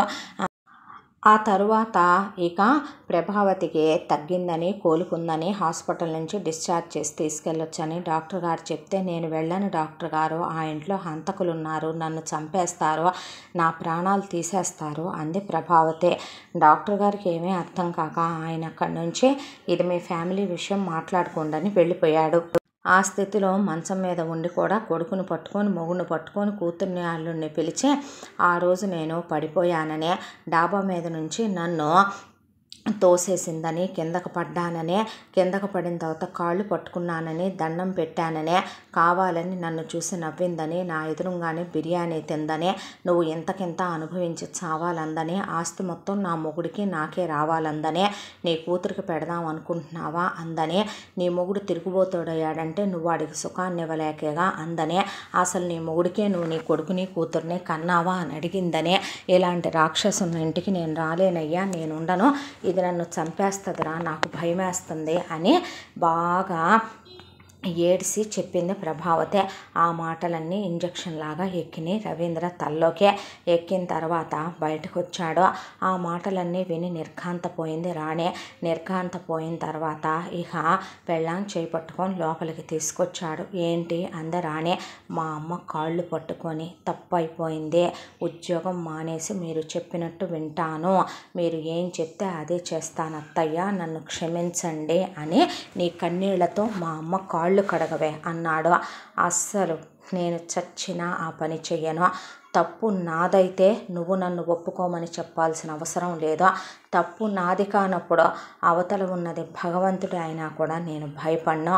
ఏంటి నీ పొగరు, ఏంటి నీ బలుపు, ఎందుకు చెప్పవు మా అమ్మకి క్షమాపణ? నువ్వు చేసింది ఏమైనా చిన్న పనా? అవన్నీ నేను చేశానని నువ్వు చూసావా ఏంటయ్యా?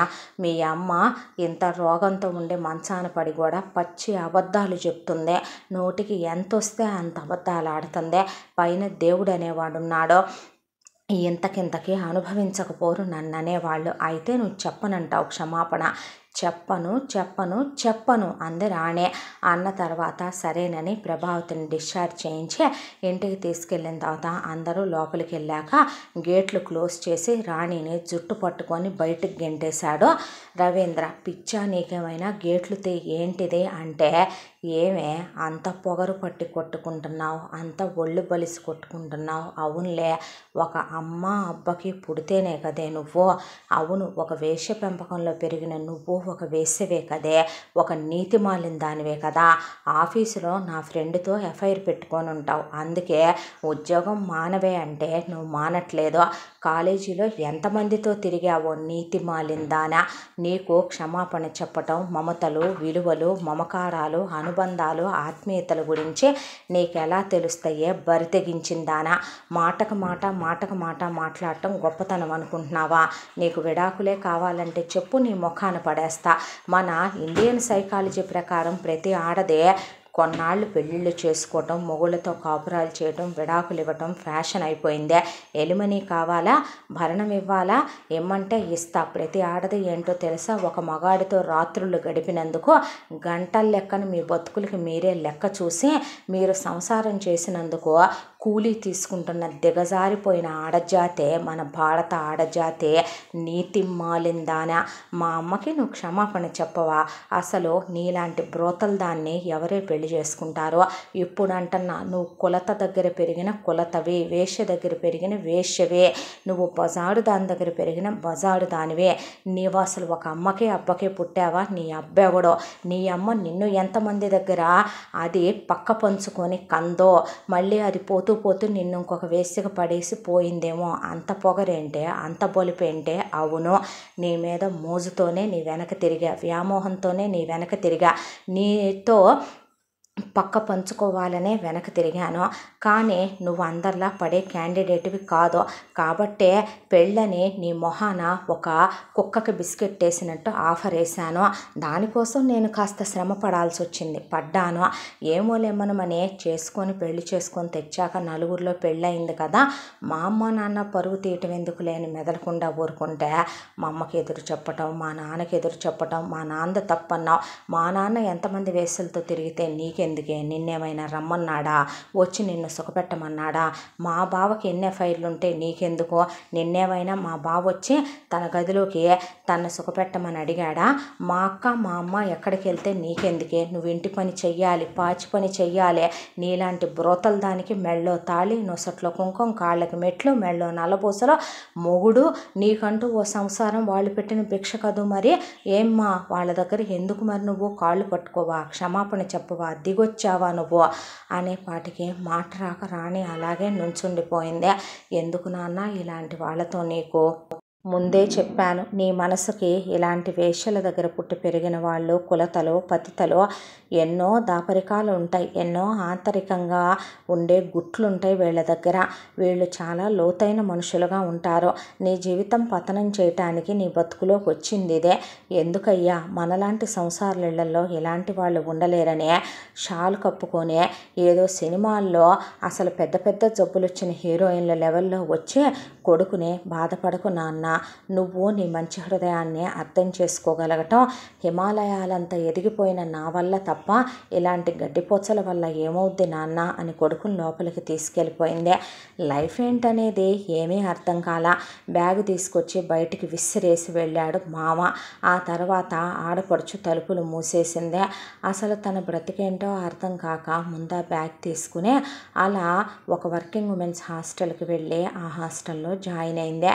జాయిన్ అయ్యే ముందు ఏడవాలి, కానీ ఏడుపు కూడా రావట్లేదు ఎందుకని నాకు. నా గుండె అంత ముందు బారిపోయిందా? నువ్వు గొడ్రాలివి కదే, నీకేం తెలుస్తుంది పిల్లల విలువ? నువ్వు గొడ్డుమోద్దానివి కదే, నువ్వు పిల్లల కనలేని తల్లివి కదే, మా అమ్మ బాధ నీకేం తెలుస్తుందే అని మొగుడు అడిగిన మాటలో నిజంగా ఇవాళ తనకు ప్రెగ్నెంట్ అయ్యో తనకు పిల్లలు పుట్టో ఉంటే వాళ్ళ బ్రతుకులు ఏమై ఉండేవే అని అనుకుంటూ ఉండగానే కళ్ళు తిరిగి పడిపోయింది.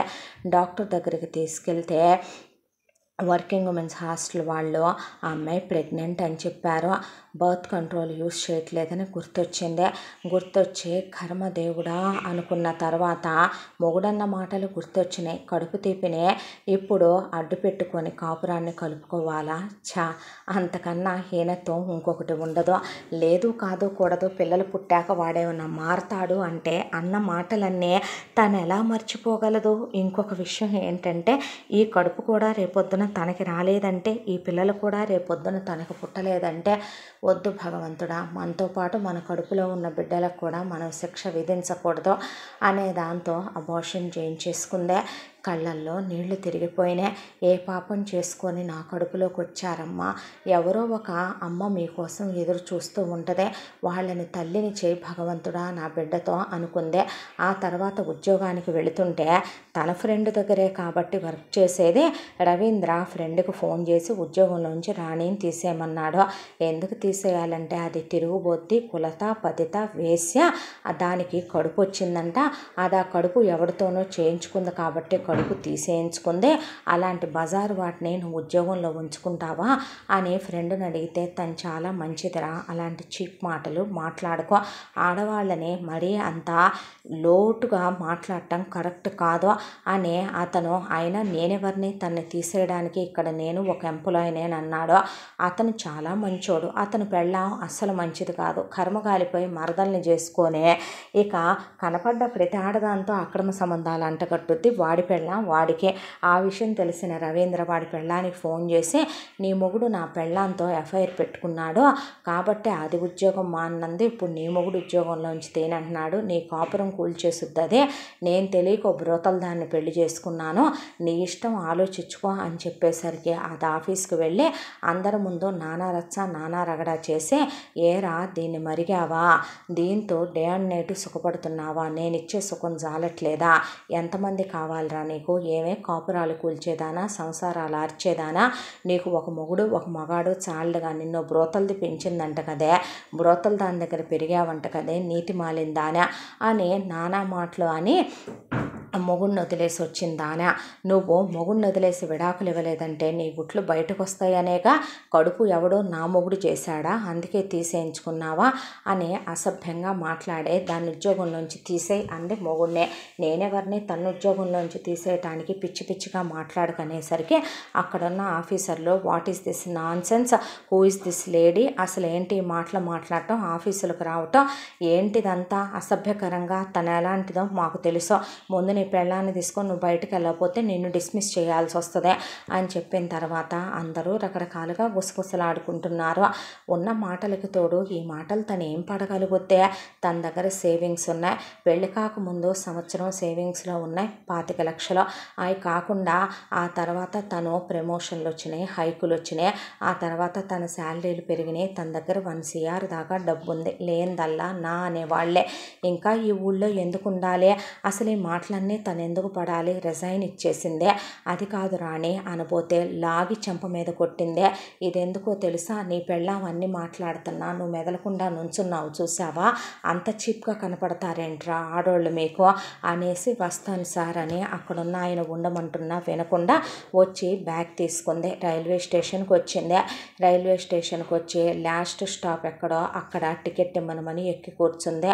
అలా రైలు కదిలిపోతుంటే జ్ఞాపకాలు వెనక్కి వెళ్ళిపోతూ మొగుడు తనకు పరిచయం అవటం, ఆ తర్వాత మొగుడు తన వెనకాలే తిరగటం, ఒంట్లో బాగోకపోతే చూసుకోవటం, ఆ తర్వాత నిశ్చితార్థం, పెళ్ళి, అత్త మామ ఆడపడుచులు నటించటం, ఆ తర్వాత మొగుడు మెల్లమెల్లగా రంగులు మార్చటం, ఊసర వెళ్ళిలా మారటం, ఆ తర్వాత మామ మాట్లాడే మాటలు, ఆడపడుచు మొగుడు మాట్లాడే మాటలు, తన్నే టార్చర్లు చేయటాలు, తన చేత అత్త ఆడపడుచులు ముడ్లు మూతులు కడిగించుకోవటాలు, కావాలనే తనతో వాళ్ళు ప్రాంకులని, గేములు ఆడటాలు, ఆట ఆడటాలు, గుండాగిపోయేలా చేయటాలు అన్నీ గుర్తొచ్చి మొగుడు లాస్ట్కి వేశ్య, బ్రోతల దానా అని అడిగిన మాటలు, ఉద్యోగంలోంచి తను తీసేయాలనుకున్నాయి, ఇవన్నీ గుర్తుకొచ్చినాయి. అలా కళ్ళు మూసుకుంటే ఏదో బాధ, తనకంటూ ఎవరూ లేరు, ఎవరితో అయినా బాధ పంచుకోవాలనిపించింది. ఆ తర్వాత ఒక స్టేషన్లో దిగేసింది. దిగిన తర్వాత ముందు ఒక ఇల్లు అద్దెకి తీసుకుంది. నాకెవరూ లేరండి, నేను ఒక్కదాన్నే ఉంటానంటే నో ప్రాబ్లం, రెంట్ కరెక్ట్గా ఇస్తే చాలు అన్నారు. ఆ ఫ్లాట్ అద్దెకి తీసుకున్న తర్వాత గుడికి వెళ్ళిందే. ఎన్ని గంటలు కూర్చుందో తెలియదు గుళ్ళో. ముందు మనసులో నుంచి దుఃఖాన్ని బయటికి పంపించేయాలి కన్నీళ్ల రూపంలో, లేదు అంటే గనక గుండె పగిలిపోయేలాగా ఉంది, నాకేదన్నా అయితే నన్ను చూసి ఓదార్చేవాడు ఎవడూ లేడు అని ఆ దేవుడి వైపే చూస్తూ జరిగిన దానికి అసలు తన తానే నిందించుకుంటూ తనెలా ఇంత పెద్ద పొరపాటు చేయగలిగింది, లైఫ్లో ఏ విషయంలో కాంప్రమైజ్ అవ్వలేదు అవ్వలేదు. తను కాలేజీలో ఉన్నప్పటి నుంచి తనకి ఎంతోమంది ప్రపోజ్ చేశారు. అలాంటిది తన విషయంలో ఎంత గిల్ట్ లేదు, ఎంత బ్లాక్ మార్క్ లేదు. అలాంటిది ఎవడో తన లైఫ్లోకి రావటం ఏంటి, ఎవరితో వాడి అమ్మని రావటం ఏంటి, వాడు బాబుని రావటం ఏంటి, వాడు అక్కని రావటం ఏంటి, అదంతా ఈ తాళి అడ్డం పెట్టుకునైనా వాడు చేసింది అని తాళి, నల్లబూసలు, వేలికి పెట్టిన ప్రధాన పొంగరం, ఎంగేజ్మెంట్ రింగు, కాలి మెట్టెలు తీసి దేవుడి హుండీలో వేసేసి బొట్టు చెరిపేసుకొని గాజులు పగలు కొట్టేసుకొని అక్కడే నెత్తి నీళ్లు పోసుకొని తెల్ల చీర కట్టుకుంటే పూజారి గారు అదంతా చూస్తూనే ఉన్నాడు. విభూతి పెట్టుకుందే. మనసుకు చాలా ప్రశాంతంగా అనిపించింది. ఆ తర్వాత తన సర్టిఫికెట్లో ముందు ఉన్న మొగుడి పేరుని తీసేయించి ఎప్పుడూ ఉండేలాగా శారద పేరే వేయించుకుంది. వేయించుకున్న తర్వాత వెళ్ళి కాటన్ శారీస్ కట్టుకుని నల్లబొట్టు బిళ్ళ పెట్టుకుని ఆ తర్వాత తనది ఎప్పుడూ ఆరని ఉండే చైన్ మెళ్ళలో ఉంచుకొని ఓ చేతి బ్రేస్లెట్, ఓ చేతికి వాచ్ పెట్టుకుందే. పేగులు తెగిపోయేలా ఈ అమ్మాయి ఆడవటం గుళ్ళో పూజారి గారు కూడా చూశాడు. దుఃఖాన్ని బయటే పంపించేసింది. ఇంట్లో కావలసినవి కొనుక్కొచ్చుకుందే. తనకు నచ్చినవి వండుకొని తిన్నదే. ముందు ఒక నెల రోజుల పాటు తానే నార్మల్ చేసుకోవాలనుకుంది. సినిమాలకు వెళ్ళింది, కూర్చుందే, నచ్చిన ఫుడ్ వండుకుంది, తిందే. తినేటప్పుడు జ్ఞాపకాలు నోట్లో పెట్టడం, ఒళ్ళో పడుకోబెట్టుకోవటం. ఆ తర్వాత సినిమాలు చూస్తున్న జ్ఞాపకాలు. కానీ మర్చిపోవాలి. పిల్లలు ప్లే స్టేషన్లకు వెళ్ళిందే. పిల్లల్ని చూడాలి, ప్రపంచాన్ని చూడాలి, అవసరం లేకపోయినా షాపింగ్ చేసిందే. ముందు ఎలాగైనా ఈ డిప్రెషన్ నుంచి బయటికి రావాలి, లేదంటే తను పిచ్చిదైపోతుందేమో అని శారదది పెద్ద ఫోటో కట్టించి పెట్టుకొని శారదకి చెప్పుకొని బాధంతా ఏడ్చిందే. అయిపోయిన తర్వాత ఇప్పుడు కూల్, నార్మల్. ఇక తను ఇప్పుడు ఏదో ఒక జాబ్ చూసుకుని జాబుకు వెళ్ళాలి. లేదంటే కనుక ఇలాగే ఇంట్లో ఉంటే నిజంగానే ఈ లోన్లీనెస్తో పిచ్చెక్కుద్దేమో అనుకుని మొత్తానికి 5-6 చోట్లకి ఉద్యోగాలు ఉన్నాయి అని చెప్పి వస్తే అప్లై చేసింది. అప్లై చేస్తే అందులో ఒక దగ్గరికి వెళ్తే ఉద్యోగం ఇస్తానన్నాడు చాలా తేడాగా చూస్తున్నాడు. ఇక దాంతో ఆ ఉద్యోగం కరెక్ట్ కాదనిపించింది. ఇంకో చోటకు వెళ్తే వాళ్ళు అడ్డమైన క్వశ్చన్స్ వేశారు, అది కరెక్ట్ కాదనిపించింది. అలా వెతుక్కుంటూ ఉండగా ఇంటికి వస్తూ ఉంటే తనకి ఒక ఫోన్ వచ్చింది. మీరు సెలెక్ట్ అయ్యారో, ఇంటర్వ్యూకి రండి మేడం, రేపు ఒక్కసారి ఫైనల్ ఇంటర్వ్యూ ఉంది అని. సరేనని చెప్పి ఆ తర్వాత తెల్లారి రెడీ అయ్యి వాళ్ళు చెప్పిన అడ్రస్కి ఆ ఆఫీస్కి వెళ్ళి బయట వెయిట్ చేస్తూ కూర్చుంది. ఈలోగా రిసెప్షన్లో అమ్మాయి పరిగెత్తుకుంటూ లోపలికి వెళ్ళి ఇలా రాణి వచ్చిందనే విషయం లోపల ఒక అతనికి చెప్పింది. అతను చాలా డిగ్నిఫైడ్గా, డీసెంట్గా సినిమా హీరోలా ఉన్నాడు. బ్లేజర్ వేసుకుని, ఫార్మల్ లోపల వేసుకుని చాలా చూడటానికే అందంగా, ఆకర్షణీయంగా ఉన్నాడు. హ్యాండ్ చైను, మెళ్ళో చైను, ఉంగరం పెట్టుకుని, షూస్ వేసుకుని దొరబాబులాగా ఉన్న అతను బయటకు వచ్చాడు. బయటకు వచ్చి రాణిని అలాగే కింద నుంచి పైకి చూస్తూ రాణి అన్నాడు. అనేసరికి ఎస్ సార్ అని లేచి నుంచుంటే నువ్వు రాణియే కదో అన్నాడు. అవును అంటే కొంచెం మీ హెయిర్ అలా అంటారా అంటే అలా తన చెంప పక్కన ఉన్న జుట్టు ఇలా అనేసరికి ఇది బర్త్ మార్కే కదో. అవును అందే. అన్న తర్వాత నేను గుర్తున్నానా నీకు, మిమ్మల్ని ఇదేనండి నేను ఫస్ట్ టైం చూడటం అన్న తర్వాత అదేంటి మీ దాంట్లో సర్టిఫికెట్స్లో అమ్మ పేరు అన్న దగ్గర శారద అని ఉందేంటి పేరు. అవునండి ఆవిడే మా అమ్మ, అందుకే ఆవిడ పేరే వేయించాను. ఆవిడే మీ అమ్మ అంటే పర్సనల్ కొంచెం పర్లేదు, మీరు కొంచెం చెప్పొచ్చండి నాకు అంటే ఎందుకు అందే. ఎందుకు అంటే ఏమీ లేదు, కొంచెం మీ గురించి తెలుసుకోవాలి అందుకని. ఓ అవునా, నన్ను ఎవరో అమ్మా నాన్నలో ఎవరు కన్నారో ఎవరు పెంచారో తెలియదండి. ఒక యాక్సిడెంట్లో నేను ఒక చెట్టు కొమ్మకు వేళ్లాడుతూ శారద అనే ఒక అమ్మకి దొరికాను. ఆవిడ నన్ను తీసుకెళ్ళి పెంచి పెద్ద చేసి చదివించి ప్రయోజకురాలను చేసి ఆవిడ కాలం చేసి పోయారు. నన్ను పెంచింది ఆవిడే కాబట్టి నా తల్లిదండ్రులు ఎవరో నాకు తెలియదు కాబట్టి ఆవిడ పేరే నేను నా అన్ని సర్టిఫికెట్స్లోనూ వేయించుకున్నాను అని చెప్పింది. చెప్తే ఎంతకాలం ఎక్కడున్నావు, ఎలా ఉన్నావు అని అడిగితే ఇక్కడున్నాను, బాగానే ఉన్నాను, చదువుకున్నాను, జాబ్ చేస్తున్నాను, అక్కడ మానేసి ఫర్ ఏ చేంజ్ అని చెప్పి ఇక్కడికి వచ్చాను అని చెప్పింది. చెప్పిన తర్వాత మీ అమ్మా నాన్నలు నీకు నిజంగానే గుర్తులేరా, నా దగ్గర మెళ్ళో ఈ లాకెట్ ఉందండి, ఈ లాకెట్లో వాళ్ళ ఫొటోస్ ఉన్నాయి, నా చిన్నప్పుడు ఫోటో ఉంది, వెనకాల నా పేరుంది, ముందు ఆర్ అనే లెటరు డైమండ్స్లో వేసింది. అది మాత్రం తీయొద్దని నన్ను పెంచిన అమ్మ చెప్పింది. వాళ్ళు ఎక్కడున్నారో ఎవరో ఏంటో వాళ్ళ పేర్లు ఏంటో నాకేమీ తెలియదండి అని చెప్తే, ఇఫ్ యూ డోంట్ మైండ్ నువ్వు ఒకసారి నాతో రాగలవా అంటే, ఎందుకు ప్లీజ్ ఒకసారి రావచ్చు కదా అన్నాడు అతను. అన్న తర్వాత ఒక్క నిమిషం అని రాణి నాగమణి లోపలికి వెళ్ళి ఎవరెవరితోనో ఫోనుల్లో మాట్లాడుకున్నాడు. ఆ తర్వాత రాణిని కారులో ఒక పెద్ద ప్యాలెస్ లాంటి ఇంటి దగ్గరికి తీసుకెళ్తే లోపల ఒక ముసలమ్మ ముసలాయన అటు ఇటు పచార్లు చేస్తూ తిరుగుతున్నారు. ఎవరో ఒక పెద్ద ఆవిడ భర్త కూర్చొని ఉన్నారు. ఎవరో ఒక అమ్మాయి ఒక అబ్బాయి అలా చైర్స్లో కూర్చుని ఉన్నారు. ఇంకో అబ్బాయి కూడా కూర్చుని ఉన్నాడు. తాతయ్య అని పిలిచాడు వెళ్ళిన ఇతను. పిలిచేసరికి వాళ్ళు అలా చూస్తే అతను అడ్డు తప్పుకున్నాడు.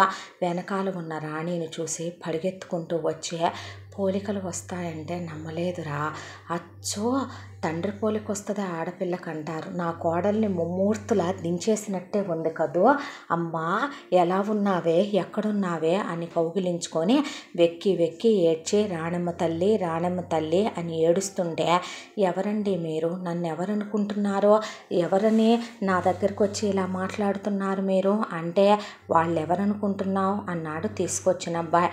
ఎవరు అంటే, నువ్వు ఆగరా మేము చెప్తాము అంటే, పర్లేదులే తాతయ్య నేనే చెప్తానంటే, నా పేరు కృష్ణ, ఈయన జగదీష్ ప్రసాద్ గారు మీ తాతగారు, ఈవిడ లక్ష్మి మీ నానమ్మ, మీ నాన్నగారి పేరు రామకృష్ణ ప్రసాద్, మీ అమ్మగారి పేరు సుగుణ అని చెప్తే, నాకెవరూ లేరండి, నేనెవరి కూతుర్ని కాదు ఎవరి మనవరాల్ని కాదు, నేను వెళతానండి అంటే చేయి పట్టుకొని గట్టిగా పట్టుకొని వాళ్ళు ఒక గదిలోకి తీసుకెళ్లారు. ఇది మీ అమ్మ నాన్న నువ్వు ఉండే గదమ్మా, అవిగో నీ చిన్నప్పటి ఫోటోలు, మీ అమ్మ నాన్న ఫోటోలు, నీ మెళ్ళో డాలర్లో కూడా అవే ఉంటాయి చూడు అని తీసేసరికి తీసి చూసింది. నిజమా ఇదంతా అని కూర్చుండిపోతే, నిజమా అంటావేంటి, నిజంగా నిజమే అంటే, నేను జాబ్ చేసుకోవటానికి వచ్చాను, నేను జాబ్ చేసుకుంటానండి, నేను బయట ఎక్కడైనా ఉంటాను, నువ్వు బయట ఎక్కడో ఉండటం ఏంటమ్మా, నీకోసమని పోయే ఈ ముసలి ప్రాణాలను మేము నిలబెట్టుకుంటూ బ్రతుకుతుంటే, అది ఇప్పుడు నువ్వు వెళ్ళింది ఉద్యోగానికి వెళ్ళిన కంపెనీయే నీది తల్లి, మీ నాన్నే పెట్టాడమ్మా దాన్నే, మీ అత్త మీ మామయ్య రేపు అసమర్థుడు సమర్థుడు కాదు అని మీ నాన్న దగ్గరకు వచ్చి ఒక రాఖీ రోజు అడిగిందని 30% వాటా మీ అత్తకు పెట్టాడు. ఇదిగో ఇది మీ అత్తయ్య పేరు అనసూయ, మీ మామయ్య సాంబశివరావు, మీ అత్త కొడుకమ్మ నీ బావ, వీడి పేరు వరుణ్, నీకన్నా 2 ఏళ్ళు పెద్దోడు, వీడికి ఇంకా పెళ్లి కాల, వీడు కృష్ణ, వీడు నీకన్నా 2 ఏళ్ళు పెద్దోడు, వీడికి పెళ్లి కాలేదు, ఇది పద్మిని నీ అత్త కూతురు, అతను దాని మొగుడు, దానికి పెళ్ళైపోయిందమ్మా, వాళ్ళ ఆయనది కూడా పెద్ద బిజినెస్, నువ్వు వచ్చావంటే చూడటానికి వచ్చింది అనేసరికి, అబ్బబ్బా అందరూ టెన్షన్ పెట్టేయకండి రాణి, నువ్వేమీ కంగారు పడుకో, అమ్మమ్మ తాతయ్య అలాగే అంటారులే కానీ నువ్వు కాస్త రెస్ట్ తీసుకో అన్నాక నేను వెళ్తానండి అందే. ఎక్కడికమ్మా నువ్వు వెళ్ళేది, మేము సచ్చినంత ఒట్టే నువ్వు ఇక్కడి నుంచి కదిలావంటే మీ నాన్న పోతూ నా బిడ్డని జాగ్రత్తగా చూసుకోండి అని ప్రమాణం చేయించుకున్నాడు తల్లి. నేను అంత్యక్రియలు పూర్తి చేసి కొడుకు పోయాడనే దిగుల్లో నిన్ను వెతకటం కాస్త ఆలస్యమైందా, నువ్వు మా చేయి దాటిపోయి మళ్ళీ ఇప్పటికి దొరికావు బంగారు తల్లి అని వాటేసుకొని వెక్కి ఏడిస్తే, నా లగేజ్ ఉందండి అక్కడ, నేను వెళ్ళి తీసుకొస్తానని కృష్ణ అరగంటలో మొత్తం ఆ ఫ్లాట్ ఖాళీ చేసి లగేజీ తీసుకొని ఇక్కడికి వచ్చేసాడు. వచ్చి పని వాళ్ళకిచ్చి పై గదిలో సర్దమన్నాడు. సర్దమంటే వరుణ్ పద్మిని షేక్ హ్యాండ్ ఇచ్చారు. అచ్చు నువ్వు మా వదిన పోలికేనమ్మా అంటే అని నవ్వేసిన తర్వాత, అత్తయ్య అనవే మామయ్య అను, ఇప్పుడేగా వచ్చిందే, పిల్ల మీద పడిపోబాకండి, పిల్లకి గాలి ఆడనివ్వండి, వెళ్ళి కాస్త 2 చెంబులు నీళ్లు పోసుకొని రామ్మా, ఎప్పుడు తిన్నావో ఏమో, నేను అరగంటలో నీకు ఇష్టమైన అన్ని వంటలు చేయించి పెడతాను, మేము గుర్తులేమా తల్లి అని అడిగితే, అంటే యాక్సిడెంట్ అయినప్పుడు నా తలకి దెబ్బ తగిలిందంట, దాంతో నేను అన్నీ మర్చిపోయానన్నారంట డాక్టర్లు, అంటా అనకమ్మ తాతయ్య అను, తాతయ్య అందే. అన్నాక నానమ్మ అను, నానమ్మ అంటే చాలు తల్లి చాలు, ఈ జన్మకి ఈ ముసలి ప్రాణాలు ఇహ పోయినా పర్వాలేదు, ఎక్కడికి మీరెళ్ళేదే అన్నాక కృష్ణ తీసుకెళ్ళి రూమ్ అది చూపించరారా. మరి మేము మా ఇంటికి వెళ్తామమ్మా, నేను తర్వాత వస్తాను. సరిసర్లే వెళ్ళండి అంది లక్ష్మి. అన్నాక అనసూయ కూతురు అల్లుడు వెళ్ళిపోయారు. కొడుకుని తీసుకొని అనసూయ మొగుడిని వెంట పెట్టుకొని వెళ్ళిపోయిందే.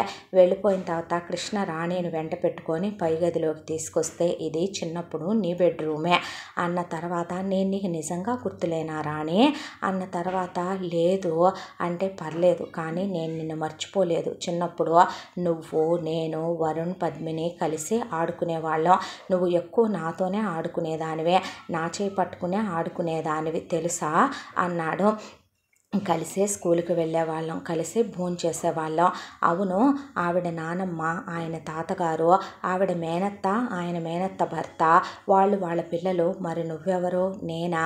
నేను ఈ ఇంట్లో మా నాన్నగారు ఒక గుమస్తాగా పనిచేసేవారు. మీ నాన్నగారు ఉన్నప్పుడు మీ నాన్నగారు మా నాన్నగారు కలిసి చదువుకున్నారు, కానీ మన కులాలు వేరే అయినప్పటికీ కూడా పిలిచి నమ్మకస్తుడని మా నాన్నకు ఆ ఉద్యోగం ఇస్తే మా అమ్మ మా నాన్న కూడా ఇక్కడే ఉండేవాళ్ళు. నానమ్మకి మా అమ్మ పనిలో సాయం చేస్తూ ఉండేదే.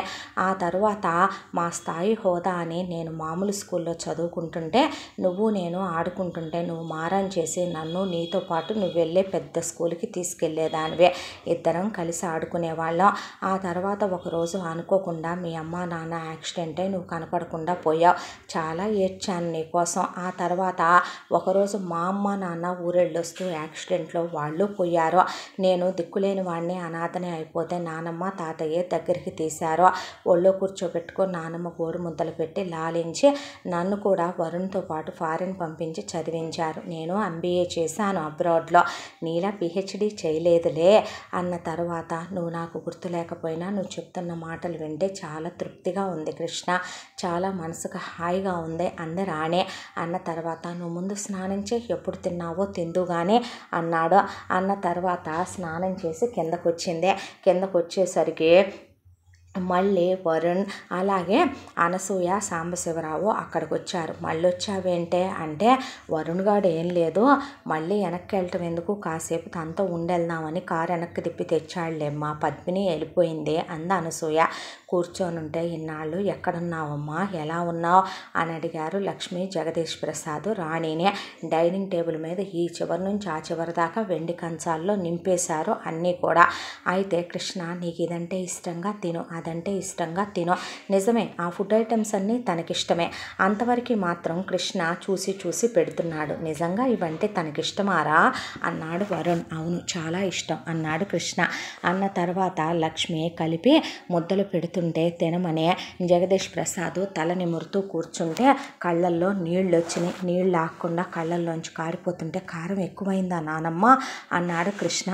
లేదు నాన్న అని ఆవిడ ఒక ముద్ద నోట్లో వేసుకుని, నేనే రా వండింది కూడాను, ఏమైంది తల్లి, బహుశా పిల్ల కారం అలవాట్లేదేమో, పనికి మాలిందానా అన్నాడు జగదీష్ ప్రసాద్. లేదు తాతయ్య, ఈ మమకారానికి ఇన్నాళ్ళు దూరం అయిపోయానని, అయ్యో నా తల్లే, అయ్యో నా అమ్మే అని ఆవిడ కళ్ళు కుక్కునే, మీ నాన్నని కడుపారా కన్నానమ్మా, ఆశతీరా కన్నానే, ఎంత పౌరుషమో తెలుసా మీ నాన్నకి, ఎంత రోషమో తెలుసా మీ నాన్నకి, మాట అంటే పడడుగా వాడు, అవతలవాడు ఎంతవాడైనా సరే నిలదీసి మాట్లాడతాడు మీ నాన్న తెలుసా నీకు అంటే, నానబుద్ధేనా నాకు వచ్చింది అనుకుంది రాణి. అప్పుడు పంక్చువాలిటీ మీ అమ్మని మించి ఎవ్వరూ ఉండరు. టైంకి లేస్తుంది, టైంకి పడుకుంటుంది, టైంకి తింటుంది, పట్టు పట్టిందో అది నేర్చుకున్న దాకా వదిలిపెట్టదు. అమ్మతత్వం వచ్చేనా తను టైంకి పడుకోవటం, టైంకి లేవటం, దేనిలో నుంచన్నా బయటికి రావాలనే ధైర్యం, చదువుకోవాలనే మొండి పట్టుదల, రాదు అనేది లేకుండా నేర్చుకోవటం, తన తల్లిదండ్రుల రక్తంలోనేనా శారదమ్మ అన్నట్టు తనకు వచ్చింది ఇవన్నీ అనుకుంటే, ఇన్నాళ్ళు ఎక్కడున్నావమ్మా, ఎలా ఉన్నావు, ఏ తల్లి పెంచింది నిన్ను అని అడిగాడు ఆయన.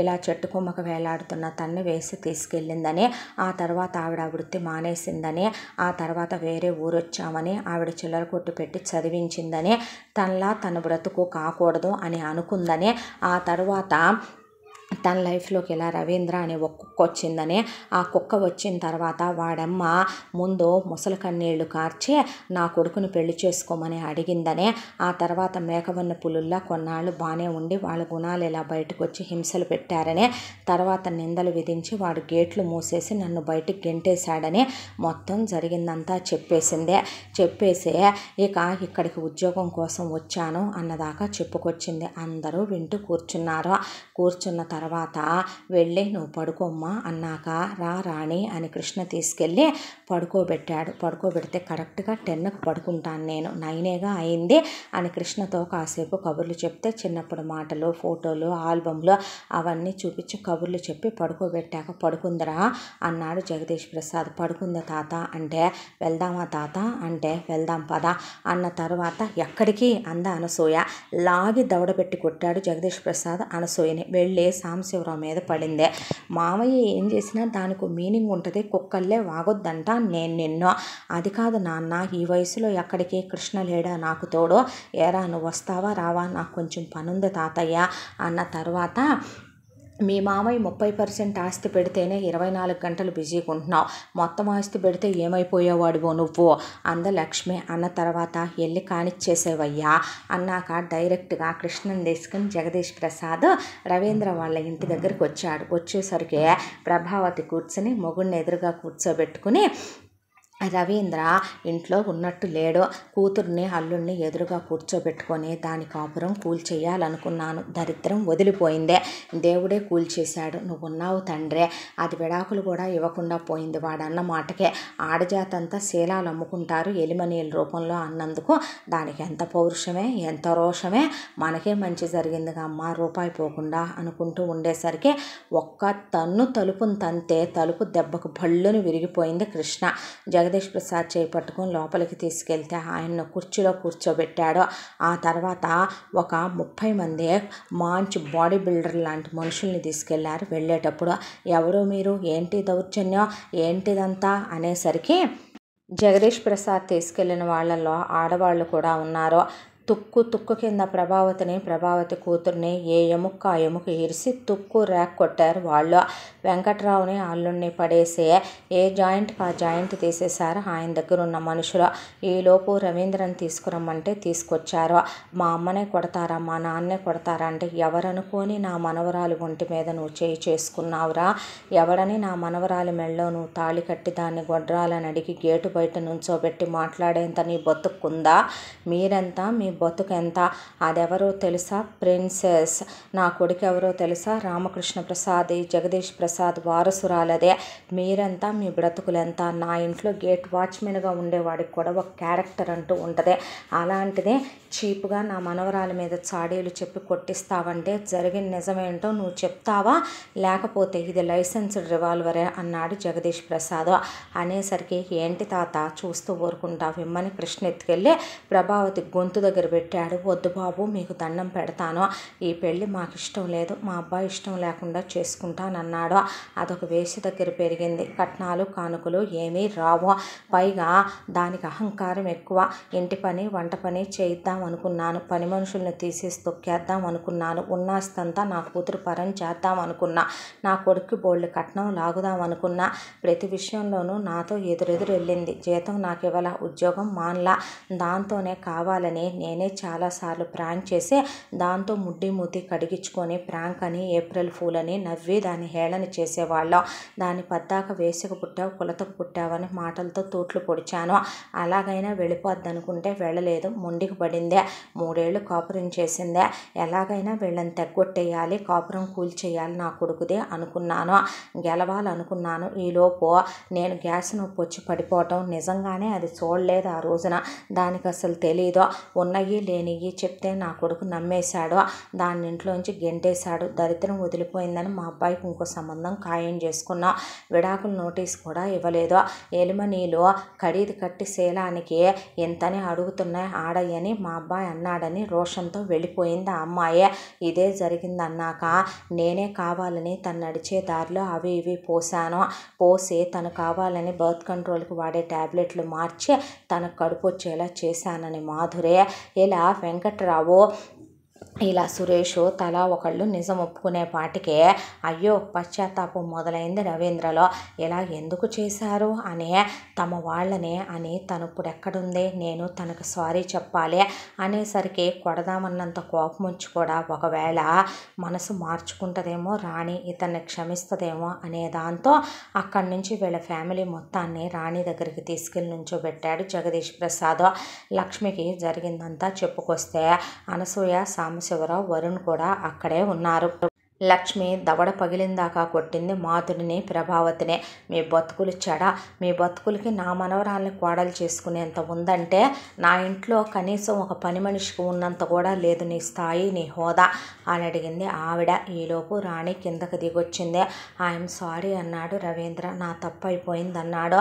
ఇంకెప్పుడు నీ మనసు బాధ పెట్టని, నన్ను క్షమించు, నీ కాళ్ళు పట్టుకుంటాను, తప్పు మా వాళ్ళదే ఉంది, మా అమ్మతో మా అక్కతో నీకు సారీ చెప్పిస్తానంటే ఎడం కాలు చెప్పు తీసుకుంది రాణి. చెప్పు తెగిపోయిందాకా కొట్టింది రవీంద్రనే. ఏ రోజైతే నేను అనాథలా నువ్వు గెంటి వేయపడి నడి వీధిలోకి వచ్చానో ఆ రోజున కూడా నాకు నువ్వు అన్న మాటలకి నీ మీద అసహ్యం వేసింది తప్ప నువ్వు నా దృష్టిలో చచ్చేంత దిగజారిపోలేదురా. ఆ తర్వాత నేను ఆఫీస్కి వచ్చాక నేను నీ ఫ్రెండ్తో కాలు జారాను అని వాడి ఫ్రెండ్ పెళ్ళాన్ని పంపావు చూసావా నువ్వు, వాడి పెళ్ళాన్నే.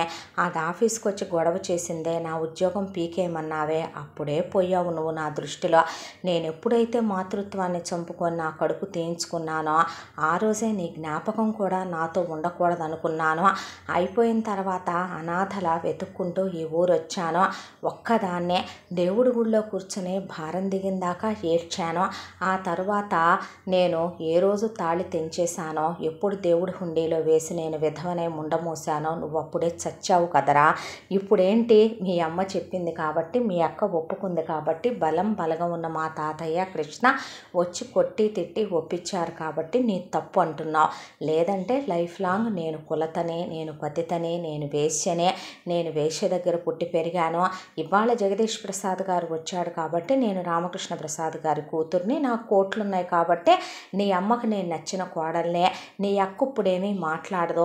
నువ్వు ఇప్పుడు నా అడుగులకు మడుగులెత్తటానికి, నా అరికాళ్ళు నాకటానికైనా సిద్ధపడతావురా నీతి మాలిన కుక్క. ఆ రోజు ఈ రోజు ఏ రోజు కూడా నేను ఒక అమ్మకి ఒక అబ్బకి పుట్టిన దాన్ని కాబట్టి నీతి జాతి ఉన్న మాటలే ఉంటాయిరా నా దగ్గర. నేను ఏ రోజు నిన్ను ప్రేమించలా, నేను ఇష్టపడలా. నువ్వే నా జీవితంలోకి వచ్చి నటించావు, నమ్మాను, నమ్మించి గొంతు కోసావు, పెళ్లి చేసుకున్నావు, నటించావు, ప్రేమని నటించావు.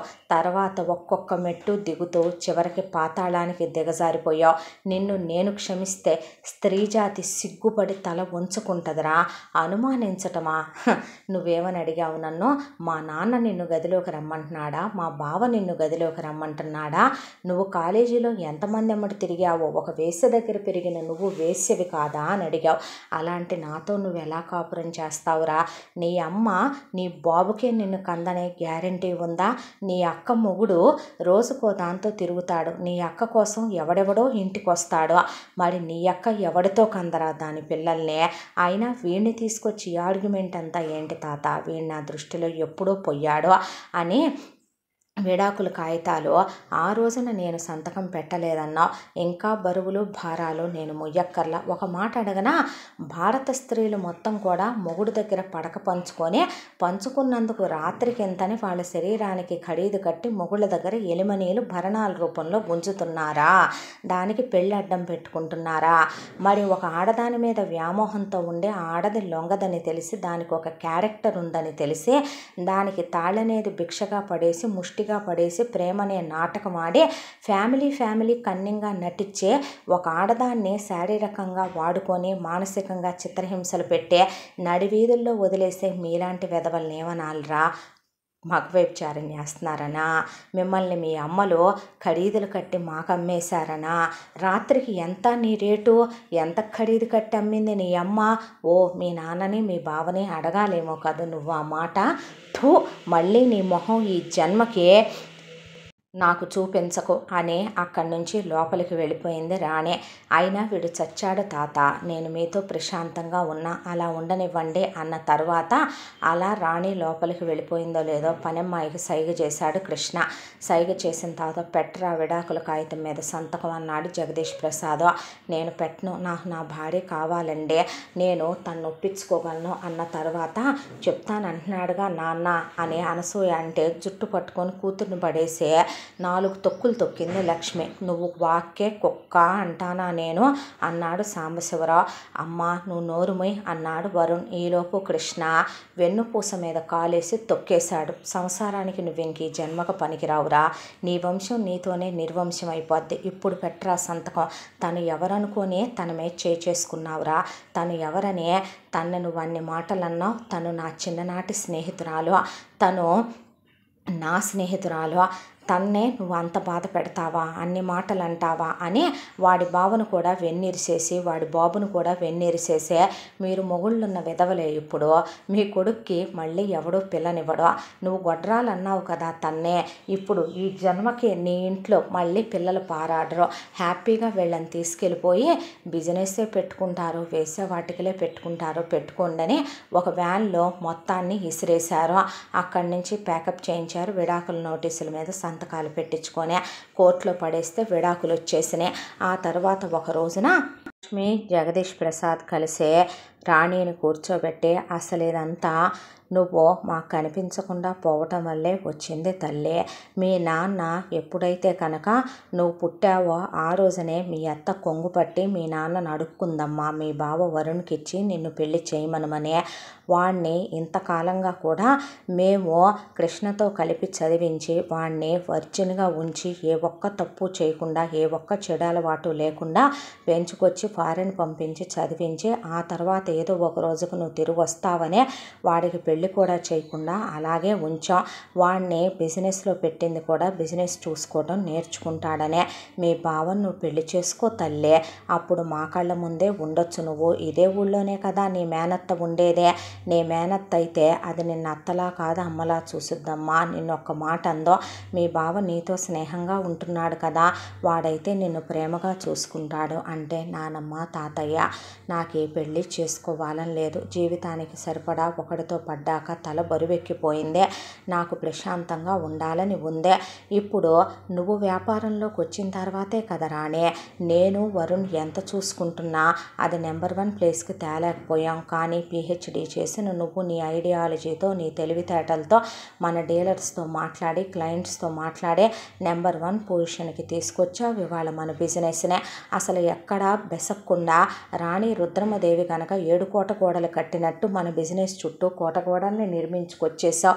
ఎవడో ఆ బిజినెస్ని కాస్త కూడా అలా కదిలించలేనంతగా నువ్వు అంత గట్టిగా పటిష్టం చేసి పెట్టావు. ఇప్పుడు తాతయ్య నానమ్మ అడుగుతున్న దాంట్లో తప్పేముంది అన్నాడు కృష్ణ. తప్పొప్పుల గురించి నేను మాట్లాడలేదు కృష్ణ, బావకి పెళ్లి కాలేదు, బావ వర్జిన్ అని మీరే చెప్తున్నారు. నాకు పెళ్ళయిందే, నేను ఒక మగాడితో కాపురం చేసి ఒక బిడ్డని 3 నెలలు మోసి అబార్షన్ చేయించుకున్నా నానమ్మ.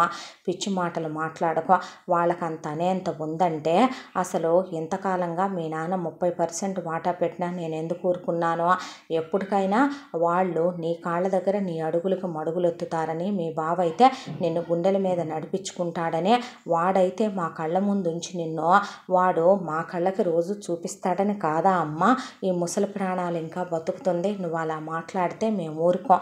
మా తల్లివి కదూ, చేసుకోమ్మా, నీ పెళ్లి చూడాలని నీ పిల్లలతో ఆడుకోవాలని మాకుంటుంది కదే. మీ నాన్న అమ్మ ఆత్మలకు కూడా శాంతి ఉండదమ్మా నువ్వు ఇలా ఉంటే, మా బంగారు తల్లివి కదూ అన్న తర్వాత చాలాసేపు ఆలోచించింది రాణి. ఆ తర్వాత నాకంటూ ఏ ఇష్టమూ లేదో, ఎంతకాలం నేను నా కోసమే బతికానా, ఇప్పుడైనా మీకోసం అంటున్నారుగా, మీ ఇష్టం, తనకిష్టమైతే అందే. ఆ తరువాత రాణిని పడుకోబెట్టి కృష్ణ దుప్పటి కప్పి వచ్చాడు. ఈలోపు అనసూయ వాళ్ళకి కబురు పెట్టారు లక్ష్మి వాళ్ళు.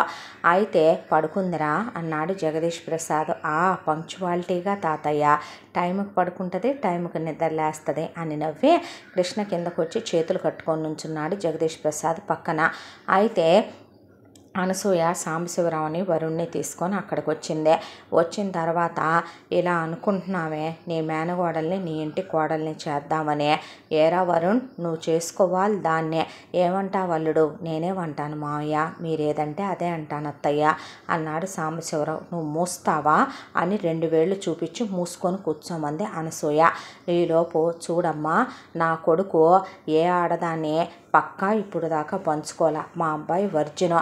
అన్న కూతురంటే జాలుంటుంది కానీ మేనగోళ్ళనే దయ ఉంటుంది కానీ దాని బతుకలా అయిపోయిందంటే ఒక వేశ్య దగ్గర పెరిగిన దాన్నే. ఏమో అక్కడ ఎన్ని చేతులు మారొచ్చిందో ఏం జరిగిందో. ఒకడితో పెళ్ళయిందే, 3 ఏళ్ళు కాపురం చేసింది. పగలు రాత్రే అన్నీ వాడితో పంచుకొనే ఉంటుంది కదా. ఆ తర్వాత వాడితో కడుపు కూడా వచ్చి తీయించుకొచ్చింది. దాన్ని చేసుకోవాల్సిన కర్మ నాకేంటే అనేపాటికి లక్ష్మి అనసూయను పడేసి జుట్టు పట్టి పడేసి బాది పారేసిందే. బాది పారేస్తే ఎందుకు కొడుతున్నావమ్మా నన్ను? నోరు ముయ్యవే పనికి మాలిన దానా, పాపిష్టిదానా. నీ నోరు ఈరోజు తర్వాత దేనికి పని చేయకూడదు. అసలు నువ్వెంత, నీ బతుకెంతే. నిన్ను అల్లుడికిచ్చి పెళ్ళి చేసిందే మీ అన్నయ్య. అల్లుడికి ఏమైనా తక్కువ? అవును, మాకేం కర్మ పట్టిందని. మా ఆయనకి ఒక వ్యాపారం ఉంది. నా తింటోళ్ళు కలిగినింటోళ్ళే. 30% వాటా మాకు అన్నయ్య పెట్టాడు. దాన్నే మేమెందుకు చేసుకోవాలి? చెడిపోయిన వాటన్నిటినీ కోడళ్ళుగా చేసుకోమంటారా ఏంటి అనేపాటికి ఏం మాటలవే అన్నాడు కృష్ణ. అన్నాక నువ్వు ఆగు అని వరుణ్ నేను చేసుకుంటాను తాతయ్య, నేను చేసుకుంటానమ్మమ్మ అన్నాడు. ఒరే అన్న తర్వాత అమ్మ ఈ రోజుల్లో వర్జినిటీల గురించి ఎవరూ మాట్లాడకూడదు. అనుకోకుండా తన లైఫ్లో ఒక బ్యాడ్ ఇన్సిడెంట్ జరిగింది. దాన్ని పెద్ద చేయాల్సినంత అవసరం ఏమీ లేదు. అయినా 30% బిజినెస్ చూసుకునే నేను రేపొద్దున తన్ని చేసుకుంటే బిజినెస్ అంతా నేను హ్యాండిల్ చేయగలను. నా వల్ల అవుద్దే. డాడీ బిజినెస్ కూడా నేనే మేనేజ్ చేయగలను. నువ్వెందుకమ్మా నాకు ఇష్టమేనంటుంటే నువ్వు పెద్దవి చేస్తున్నావు. ఇదిగో చూడవే, పిల్ల నీ ఇంటికి వచ్చిన తర్వాత నువ్వేదైనా పిల్లని 2వ పెళ్ళని కానీ, పిల్లకి అంతకుముందు అబార్షన్ అయిందని కానీ, వాడు ముట్టుకున్నాడని కానీ, కన్య కాదని కానీ ఏదైనా అన్నట్టు విన్నావో మాకు కూతురుండదు. అల్లుడు ముండమోసి అల్లుడికి వస్తుంది ఇంకో పెళ్ళాన్ని. జాగ్రత్త. అసలు నువ్వు నా మనవరాల అడుగులకు మడుగులొత్తుతావనే నీ కొడుకు నా మనవరాల్ని గుండెల మీద పెట్టుకొని చూసుకుంటాడనే ఎన్నాళ్ళ నుంచి కూడా లెక్కడొక్క అడగకుండా మీరు ఏం చేస్తున్నారు ఏంటి అని ప్రశ్నించకుండా ఊరుకుందే. ఎక్కువ తక్కువలు చేస్తే మర్యాదగా ఉండదు అన్నారు లక్ష్మీ జగదీష్ ప్రసాద్. ఆ తర్వాత వరుణ్ చేసుకుంటానన్నాక వెంటనే ఎంగేజ్మెంట్ ఏర్పాట్లు చేశారు. ఎంగేజ్మెంట్ ఏర్పాట్లు చేశాక చాలా ఖరీదైన ఉంగరాలు లక్ష్మి తరతరాల నుంచి వస్తున్నాయి. చాలా వాల్యుబుల్ డైమండ్ రింగ్స్ మనవడు మనవరాల చేత మార్పించిందే. గ్రాండ్గా ఎంగేజ్మెంట్ అయిపోయిందే. కృష్ణ అక్కడ ఒక్కడే కూర్చొని ఉంటే ఏంటి అంత ఆలోచన అంది రాణి. ఏమీ లేదు, వరుణ్ చాలా లక్కీ అన్నాడు. దేనికి రా అన్నాడు జగదీష్ ప్రసాద్. రాణి లాంటి ఒక అమ్మాయి భార్యగా దొరకటం అంటే అది పూర్వజన్మ పుణ్యమేగా నానమ్మ తాతయ్య. అంటే నీకు ఓ మంచి పిల్లని చూసి చేద్దాం లేరా అన్నాక ఫస్ట్ హ్యాండ్ దాన్ని చూసి చేయండి వాడికైనా అందే అనసూయ. లాగి దవడ పెట్టి కొడితే వెళ్ళి కింద పడింది. అమ్మ నువ్వు ఇలాగే మాట్లాడేటట్టయితే నేను వేరు కాపురం పెట్టుకొని ఉంటాను. అసలు ఏ ప్రాబ్లం ఉండదప్పుడు. ఎందుకు వచ్చిన ఎదవ తలకాయ నొప్పి నీతో నాకు అని వెళ్ళిపోయాడు వరుణ్. ఆ తర్వాత ఎంగేజ్మెంట్కి పెళ్ళికి 6 months గ్యాప్ వచ్చింది.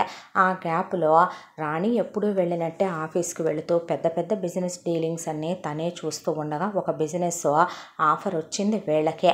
అయితే వాళ్ళతో వీళ్ళు కలవటం కరెక్ట్ కాదు అని రాణి అంది. నువ్వేమంటావు కృష్ణ అంటే నువ్వేమంటే నేను అదే అంటాను. అంటే ఇప్పటి వరకు మనం మన బిజినెస్ని ఎక్కడా చెక్కు చెదరకుండా మనం పటిష్టంగా ఉంచుకోవడానికి కారణం నిజాయితీ. మన నమ్మి ఎంతోమంది కస్టమర్లు చిన్నపిల్లలకి వాడే బేబీ ప్రోడక్ట్స్ దగ్గర నుంచి ముసలి వాళ్ళకి వాడే వరకు అన్నీ మన మీద నమ్మకంతో మన బ్రాండ్ వాల్యూతో కొంటున్నారు. అలాంటిది మనం కొలాబరేషన్ బిజినెస్ తీసుకునేటప్పుడు అది కూడా అంతే కరెక్ట్గా ఉండాలి. కానీ ఎందుకో వాళ్ళని చూస్తే నాకు ఆ నమ్మకం రావట్లేదు. కానీ ఇది తీసుకుంటే ఇంకా తొందరగా నేను మన పొజిషన్ పెరుగుద్ది అంటున్నాను. మనం నేషనల్ వైడ్ ఇప్పటి వరకు బిజినెస్ చేస్తున్నాం, ఇంటర్నేషనల్ వైడ్ డెవలప్ అవుతాం అంటున్నాం అన్నాడు వరుణ్. బావా నీకు విషయం చెప్పమంటావా?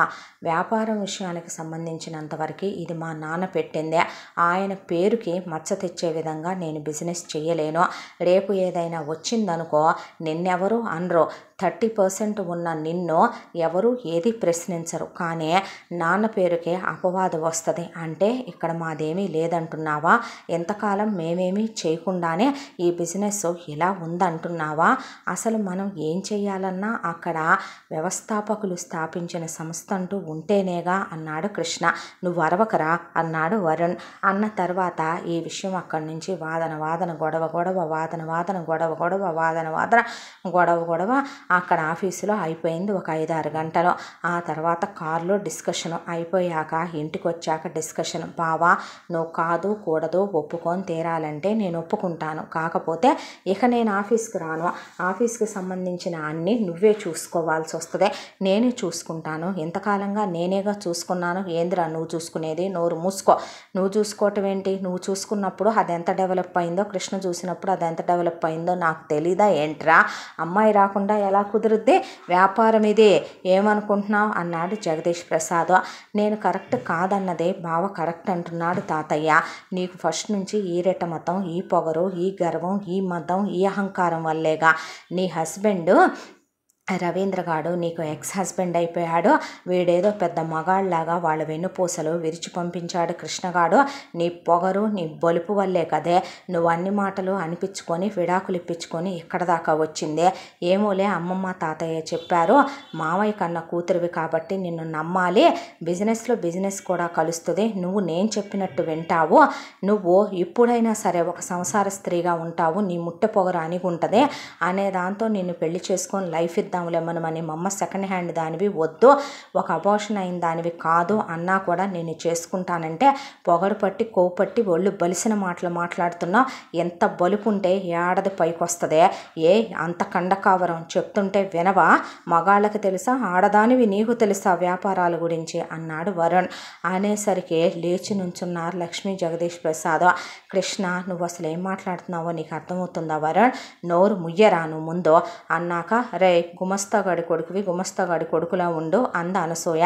అన్న తర్వాత సాంబశివరావు, చెప్పేది వినరా వరుణ్, మాటలు ఎక్కువ వస్తున్నాయి అనేసరికి నువ్వు ముయ్యి నాన్న అన్నాడు. అన్న తర్వాత లక్ష్మీ జగదీష్ ప్రసాద్ నుంచొని, ఏంట్రా నువ్వు అన్నమాట అన్నారు. అవును తాత, నేను అన్న మాటలో తప్పేముందే అనేసరికి, నువ్వు ఒక్క నిమిషం ఆగు నానమ్మ, నువ్వు ఒక్క నిమిషం ఆగు తాతయ్య అని లాగి చెప్పు తీసుకొని కొట్టింది వరుణ్ణే. అనసూయ మాట్లాడబోతే అనసూయని లక్ష్మి పడేసి కొట్టిందే. కొట్టిన తర్వాత, ఎలా కనపడుతున్నానురా నేను నీకు? ఎవడు పడితే వాడు ఏది పడితే అది వచ్చేసి అంటే పడతాను అనుకుంటున్నావా? అసలు నేనేంటో, నా లైఫ్ ఏంటో ఇక్కడికి వచ్చిన తర్వాత నాకు అర్థమైందే. బిజినెస్లో పర్సనల్ విషయాల్ని కలుపుతున్నావు, కేవలం డబ్బుల కోసం పెళ్లి చేసుకోవటానికి ఒప్పుకున్నావు నువ్వు. ఇప్పుడే పెళ్లికి ముందు ఇన్ని మాటలు అంటున్నారంటే అత్తకి మేనత్తకి తేడా ఏంటి నానమ్మ? మా అనే అక్షరమా? నీకు విషయం చెప్పమంటావా? దానికి దీనికి ఏ తేడా లేదో. ఇంకా అదన్నా నయం కనపడేలా చేసేది ఇదంతకన్నా దిగజారిపోయిన ఆడదే. వాడు ఒక విషయం చెప్పమంటావా, అమ్మ కూర్చి అని కనపడేదే. వీడు అలా కాదు, కనపడకుండా వీడు నన్ను ఆత్మాభిమానం పరంగా వీడు నన్ను తొక్కేసి దెబ్బతీసే వీడు అంతర్గతంగా నన్ను కుంగతీయాలనుకొని ఈ పెళ్ళికి ఒప్పుకున్నాడు. నాకు ఈ పెళ్ళని మీరు అంటున్నప్పుడు దగ్గర నుంచి బ్యాడ్ శకునాలే ఎదురవుతున్నాయి. ఎవడు ఎవడికి ఏ జీవితాలు ముష్టేస్తున్నాడ్రా? అక్కడ దాకా వస్తే నీ బాబు మీద నమ్మకం లేక నీ అమ్మ పెళ్ళైన తర్వాత రాఖీలు కట్టే పెళ్ళికి లాంఛనాలు అయిపోయి, మీరు పుట్టినప్పుడు పెట్టించుకోవాల్సినవి అయిపోయాక కూడా కొంగు పట్టి మోకాళ్ళ మీద కూర్చొని అర్థిస్తే నా బాబు పెట్టాడు 30% వాటా బిజినెస్లో మీకు. అక్కడ దాకా వస్తే యూ చీప్ ఫెలో, నా కాలి చెప్పులు మోయటానికి కూడా నువ్వు పనికిరావు. ఎన్నో కోట్ల మంది ప్రాణాలు ఆధారపడి ఉన్న వ్యాపారంలో నువ్వు కల్తీ చేద్దాం అంటున్నావు, అడ్డమైన వాళ్ళతో టైఅప్ అవుదాం అంటున్నావు. అది తప్పని చెబితే పైగా నా మీదే ఎదురు తిరిగి మాట్లాడే నేను సెకండ్ హ్యాండ్ దాన్ని, నాకు నువ్వు లైఫ్ ఇచ్చేదేంట్రా? నువ్వెన్నో హ్యాండ్ ఎవడికి తెలుసో? నీ బతుకు నువ్వు ముందు చూసుకొని పక్కన వాడి గురించి మాట్లాడాలి. నన్ననే రైట్ నీకెక్కడుందరా అసలు? ఇప్పుడే చెప్తున్నాను అని ఉంగరం తీసి మొహం మీదేసి, ఇంకెప్పుడు మీరు ఎలాంటి పెళ్లి ప్రయత్నాలు చేయొద్దు, నాకు మీ ఇద్దరితో కలిసి ఉండాలనుందే. ఉండమంటారా బ్యాగ్ తీసుకొని వెళ్ళిపోమ్మంటారా అని బ్యాగ్ తీసుకొని కిందకు వచ్చింది రాణి. నువ్వెక్కడికి వెళ్ళొద్దమ్మా అన్నాక ఈ ఎంగేజ్మెంటు క్యాన్సిల్ అయిపోయిందే, ఈ పెళ్ళి క్యాన్సిల్ అయిపోయిందే, జరిగిన దానికి బాగా బుద్ధి చెప్పారా, అసలు ఎన్నాళ్ళు నా మనవరాలు కాళ్ళు పట్టుకొని అడుగులకు మడుగులొత్తుతావులే నువ్వైతే అనే నిన్ను వర్జిన్గా ఉంచి పెళ్లి చెయ్యందే, కూతురువైనా నిన్ను ఊళ్ళో ఇచ్చుకొని బంగారం లాంటి అల్లుడు మేనగోడల్ని కోడలుగా చూస్తావనే నేను అమెరికాలు పంపించి నీ కొడుకుని చదివించిందే, అలాంటిది ఇన్ని మాటలు మాట్లాడిన తర్వాత ఇంకా కూతురేంటి, ఇంకా సంబంధ బాంధవ్యాలేంటి, ఆ 30% వాటా కూడా డబ్బులు పడేస్తానని జగదీష్ ప్రసాద్ లాయర్ని పిలిపించి అక్కడికక్కడే అనసూయకి చెక్ ఇచ్చే, అది కూడా ఇక మీ మొహాలు కూడా మాకు ఆఫీసులో కూడా మీరు కనపడేలా మళ్ళీ మాకు ఎదురు పడద్దు అని మొత్తం ఒకే బిజినెస్ చేసేసాడు ఆయన. చేసిన తర్వాత నువ్వెక్కడికే వెళ్ళొద్దు పద అని కృష్ణ రాణిని లోపలికి తీసుకెళ్ళాడు. రాణి కళ్ళల్లో నీళ్లు తిరిగితే కృష్ణ కళ్ళు తుడిచే, నువ్వు బాధపడకు, మనుషులు ఎందుకు కృష్ణ, వాళ్ళ బుద్ధుల్ని వాళ్ళు బయట పెట్టుకుంటారు, వదిలే రాణి ప్లీజ్ అన్నాడు. అన్న తర్వాత కాసేపటికి రాణి పడుకున్నాక కృష్ణ కిందకు వచ్చాడు. నువ్వు ఎంతో విలువలతో పెరిగావు అనుకున్నాను వరుణ్, కానీ ఇంత దిగజారిపోతావు అనుకోలేదు నేను అన్నాక వాళ్ళు వెళ్ళిపోయారు. ఆ తర్వాత కృష్ణ రాణిని మామూలు చేయటానికి శాయశక్తులా ప్రయత్నించి ఆఫీస్కి తీసుకెళ్ళి ఆఫీస్లో రాణి కుర్చీలో కూర్చుంటే గుండ్రంగా తిప్పుతూ రాణిని నవ్విస్తూ జోకులేస్తుంటే భోజనం తీసుకెళ్ళిన లక్ష్మి చూసిందే. చూసి అసలు నిజమే కదా, వాడికిచ్చి చేస్తే ఇదే ఊళ్ళో ఉంటుంది అనుకున్నాం, వీడిని పెంచిందే అమ్మా నాన్న లేకపోతే ఒళ్ళో కూర్చోబెట్టుకొని గోరు ముద్దలు తినిపించి నేనే కదా, ఏ రోజు బిడ్డ ఒక్క రూపాయికి కూడా ఆశించింది లేదు, మేము చదివించామన్న మాటే కానీ వాడి తాహతో హోదాకే ఎప్పుడు వాడు మించి ఏదో కావాలని కోరుకుందే లేదు, రూపాయి జీతం తీసుకుందే లేదు, ఇన్నాళ్ళు వాడే ఉచితంగా పనిచేశాడు, ముసలాయనే వీడు ఆఫీస్ చూసుకోవటానికి వస్తున్నాడని 70% బాధ్యత వీడి మీద పెట్టి 30%గా వరుణుగాడు చూసుకున్నాడు. వచ్చేటప్పుడు బలవంతంగా ఆయన మెళ్ళో గొలిసేసి ఉంగరం పెట్టి హ్యాండ్ చైన్ పెడితేనే వద్దో అన్నాడు, నేను పుట్టినరోజుకు ఉంగరం పెట్టి కారు కొనిస్తేనే వద్దో అన్నాడు. ఎంత నిస్వార్థమైన పిల్లాడు ఎక్కడ దొరుకుతాడో, అసలు నేను ఎందుకు వీడి గురించి ఆలోచించలేదో అనుకుంది ఆవిడ. ఆ తర్వాత రాణికి భోజనం తినిపించడం, రాణిని పడుకోబెట్టడం, రాణిని బయటికి తీసుకెళ్ళటం, ప్రొటెక్టివ్గా చూసుకోవటం, ఒక సంరక్షకుడుగా తోడుగా ఉండటం, రాణి ఏదంటే అది కరెక్ట్ అనడం, నవ్వటం, నవ్వించడం, ఇక కళ్ళగంతలాడించడం, వర్షంలో తడుస్తుంటే తను తడవటం, బయటికి తీసుకెళ్ళటం, భోజనం తినిపించడం, ఒళ్ళో పడుకోబెట్టుకోవటం, అలా అవన్నీ చూస్తున్న ఆవిడకి అసలు ముసలాయంతో మాట్లాడితే పోద్దే, వీడికిచ్చి చేస్తే నా కళ్ళ ముందే ఉంటారుగా పిల్లలిద్దరూ అనుకుంది ఆవిడ. ఈలోపు ఒక రోజున ఇంట్లో అందరూ కలిసి కూర్చొని మాట్లాడుకుంటుంటే కరెంటు పోయిందే. జనరేటరు ఇన్వర్టరు 2 రిపేర్లు రావటం వల్ల 2 వర్క్ చేయట్లేదు. అయితే ఇలా కూడా బాగుంటుంది తాత చలికాలం అని రాణి బోలెడన్ని క్యాండిల్స్ వెలిగించింది. నిజమేనమ్మా ఇల్లు చాలా బాగుంది అన్న తర్వాత కాసేపు కూర్చొని అంత్యాక్షరి ఆడుకొని కబుర్లు చెప్పుకున్నారు నలుగురు. ఆ తర్వాత రాణి నా టైం అయిందంటే పదమని తీసుకెళ్ళి పడుకోబెట్టి దుప్పటి కప్పి కబుర్లు చెప్పి కిందకు వచ్చాడు కృష్ణ. ఆ తర్వాత మేము కూడా వెళ్ళి పడుకుంటాంరా అని లక్ష్మి జగదీష్ ప్రసాద్ పడుకుంటే ఆయనకి అర్ధరాత్రి లేచి అవి ఇవి అని తినే అలవాటు ఉందని ఆవిడన్ని డబ్బాల్లో పెట్టి ఫ్రిడ్జ్లో పెట్టి పడుకుంటుంది.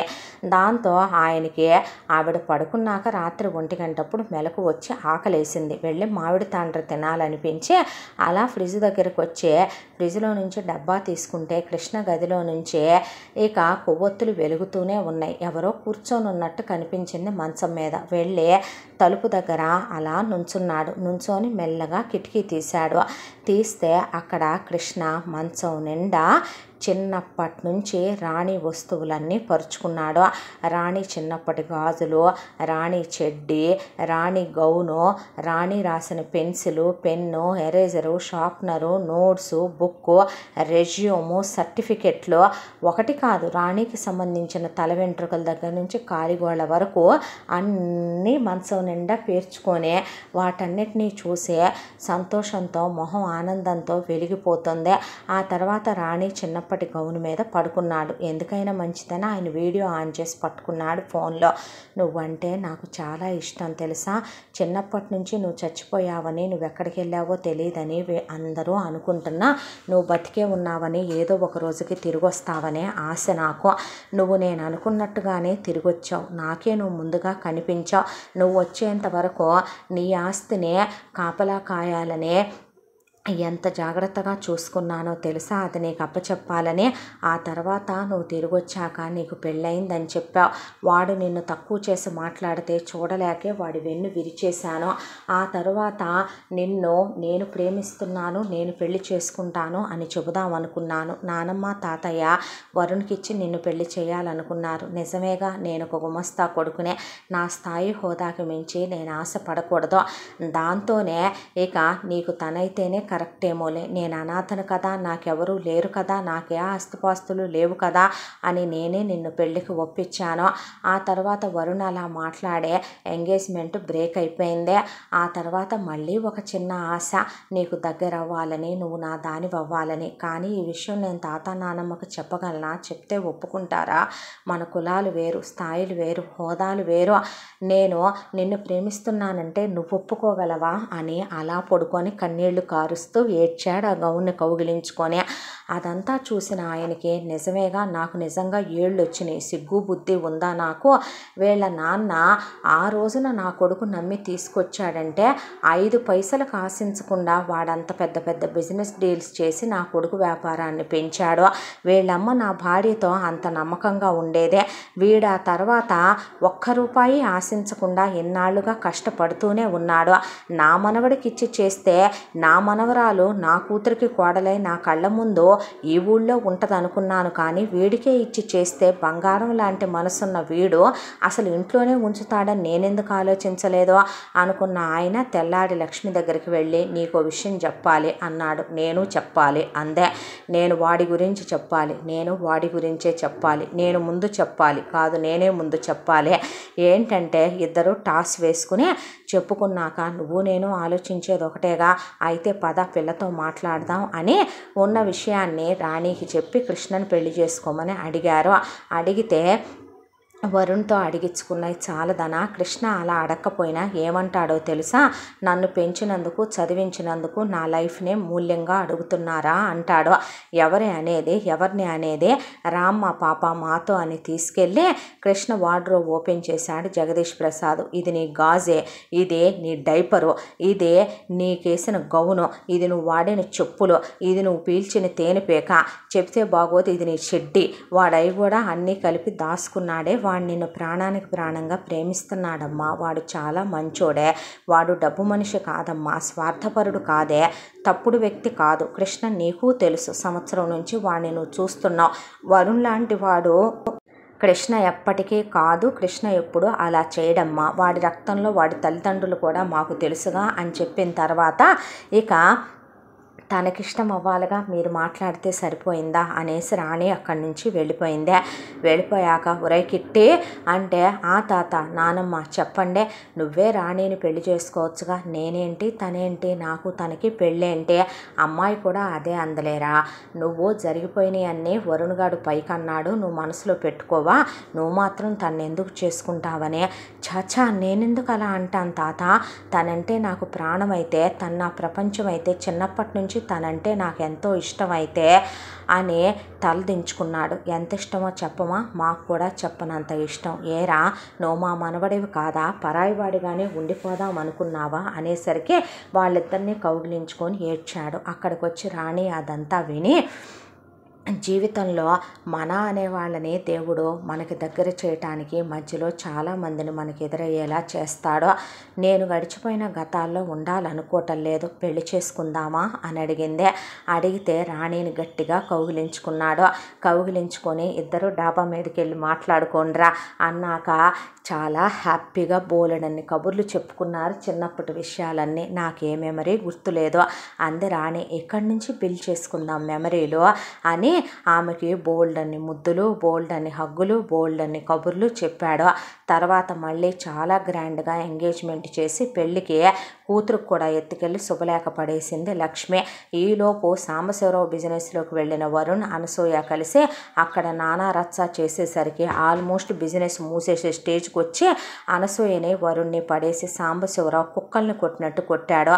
ఏమే ఆ పిల్ల తప్పు ఏముందని అన్ని మాటలు మాట్లాడావు, పెళ్లికి ముందు నువ్వు రహస్య ప్రేమ రామాయణాలు మీ అమ్మ నాన్నకి అన్నయ్యకి తెలియకుండా నువ్వు నడపలా, నువ్వు పతివ్రతవి. పెళ్ళై నాకు తెలిసాక మా అమ్మ మా నాన్న నేను ఊరుకోలా, వీళ్ళిద్దరు నాకే పుట్టారా అని నేను అడిగానా నిన్ను? నీ దగ్గరికి వచ్చేపాటికి నువ్వు పతివ్రతవి, ఆ పిల్లని నానా మాటలు అని అమ్మ కొడుకులు ఎక్కడికి వెళ్తే అక్కడ ప్రతి దాంట్లో పెత్తనాలు కలగజేసుకొని తెగేసుకొని వస్తారా?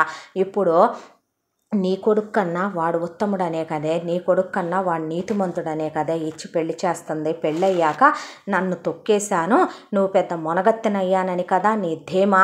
కాదు. కేవలం అత్తయ్య మామయ్య మొహం చూసి, మా అమ్మా నాన్నల మొహం చూసి పిల్లలు పుట్టారని, మీ అన్నయ్యకున్న గౌరవ ప్రతిష్టలు చూసి నేను మెదలకుండా ఊరుకున్నాను. అంతేకాని చేతగాని వెధవనై కాదు. ఇవాళ ఈ వ్యాపారం ఈ స్థితికి వచ్చిందంటే నీ కొడుకు ఆ రోజున ఆ అమ్మాయికి వ్యాపారంలో ఇచ్చిన సలహాలు ఎలాంటి? నువ్వు వాడిని ఎంకరేజ్ చేసి సపోర్ట్ చేయటమంటే పనికి మాలిందానా అని కొట్టుకుంటూ తీసుకొచ్చి వేళ్ళు కాళ్ళు ఇరిసి తీసుకొచ్చాడు ఆయన. దాంతో అనసూయ వచ్చి అమ్మా నాన్న కాళ్ళ మీద పడిందే. వరుణ్ సారీ చెప్పాడు రాణికే. అయ్యో ఎందుకు అంటే ఇంకొక ఛాన్స్ ఇవ్వు నాకు అన్నాడు. పొద్దుతో నీలాంటి గొప్ప వ్యక్తులు నాలాంటి వాళ్ళ జీవితాల్లోకి రాకూడదు. మీరేంటి, మీ స్థాయి ఏంటి, మీ హోదా ఏంటి? నేనెక్కడ సెకండ్ హ్యాండ్ దాన్నే, ఒకడు యూస్ చేసిన దాన్ని, పొగరుబోద్దాన్ని, గర్వం మదం అహంకారం పట్టున్న దాన్నే. మంచో చెడు నా జీవితంలోకి ఒకళ్ళు నన్నుగా యాక్సెప్ట్ చేస్తానని రాబోతున్నారు. నాకు వాళ్ళకే రాసుందేమో, మేమే హ్యాపీగా ఉండగలమేమో. నీకు తగిన వాళ్ళు, నువ్వు కరెక్ట్ అనుకునే మీ అమ్మ లాంటి వాళ్ళు నీ లైఫ్లోకి వస్తారో, నువ్వు అలాంటి వాళ్ళతో అయితేనే హ్యాపీగా ఉండగలవు. ఈ విషయం ఇక్కడితో వదిలేసే అనేసింది రాణి. ఒక పనోడి కొడుకు నా కన్న కొడుకు కన్నా గేర్ అనిపించాడు కదూ మీకు అందే అనసూయ. గేర్ అనిపించడం ఏంటే, నిజంగా గైరేవాడు. ఎందుకో తెలుసా? వాడు నీ కొడుకులాగా డబ్బుల కోసం పెళ్లి చేసుకుంటాననలేదు. వాడు చాలా తెలివిగా వ్యాపారంలో వాడి పెత్తనమే చెయ్యాలి, పెళ్ళాన్ని తొక్కేయాలి అనుకోవటం లేదు. ప్రేమించే మనుషులు కావాలి. మీ ఇళ్లల్లోకి పంపిస్తే ఏమవుద్దో తెలుసా? మనుషుల్ని బతికుండగానే సమాధులు కట్టి పైలోకాల్లోకి పంపిస్తారో. ఎటు కొడుకు కోడల్ని పోగొట్టుకొని గుండె రాయిపోయి బతుకుతున్న మాకు వీడు ఒక చిరుజల్లులా దొరికాడు. ఇప్పుడు ఆ పెళ్ళొచ్చి మళ్ళీ మా మనసులు ప్రశాంతపడ్డాయి. వాళ్ళిద్దరినీ మేము చల్లగా చూడాలనుకుంటున్నాం. మీరు దయచేసి మళ్ళీ వాళ్ళ జీవితాల్లోకి వచ్చి అగాధాలు సృష్టించొద్దు అనేశారు లక్ష్మి జగదీష్. ఆ తర్వాత కృష్ణకి రాణికి చాలా గ్రాండ్గా పెళ్లి జరిగిందే. ఆ తర్వాత శోభనాలు అయిపోయినాయి, హనీమూన్లకి వెళ్ళొచ్చారు. నిజంగా ఒక భర్త ఒక భార్యనే అంత సంతోషంగా చిన్న పాపలా అంత ప్రేమగా చూసుకుంటాడా అనిపించేంత ప్రేమగా కృష్ణ రాణిని చూసుకుంటూ అదే ఇంట్లో లక్ష్మీ జగదీష్ ప్రసాద్ కళ్ళ ముందు వీళ్ళు తిరుగుతుంటే చాలా ఆనందంగా అనిపించింది. బిజినెస్ని ఇప్పుడు నిజంగానే 5 సంవత్సరాల్లో ఇంటర్నేషనల్ లెవెల్కి పెంచేసింది రాణి. ఆ తర్వాత రాణికి ఫస్ట్ ఒక బాబు పుట్టాడు. పోయిన రామకృష్ణ ప్రసాద్ పేరు పెట్టుకున్నారు. తర్వాత మరొక బాబు పుట్టాడు, జగదీష్ ప్రసాద్ పేరు పెట్టారు. Happy life. పుట్టిన మునిమనవాళ్లతో ఆడుకుంటూ వాళ్ళు భార్య భర్తలుగా సంతృప్తికరమైన జీవితం అనుభవిస్తూ వీళ్ళు. తర్వాత వరుణ్కి కట్నాల కోసం అని అనసూయ ఒక అమ్మాయిని చూసి పెళ్లి చేసిందే. ఇక ఆ వచ్చిన దానికి అనసూయకి పడక ఆల్రెడీ వరుణ్కి డివోర్స్ అయి మళ్ళీ ఇంకో పెళ్ళి అయిందే. ఆ వచ్చిన దాంతోనూ పడక రోజు కొట్టుకోవటం, తిట్టుకోవటం, గొడవలు, వీధికి ఎక్కటం, బజార్లకు ఎక్కటం, వ్యాపారంలో నష్టం రావటం.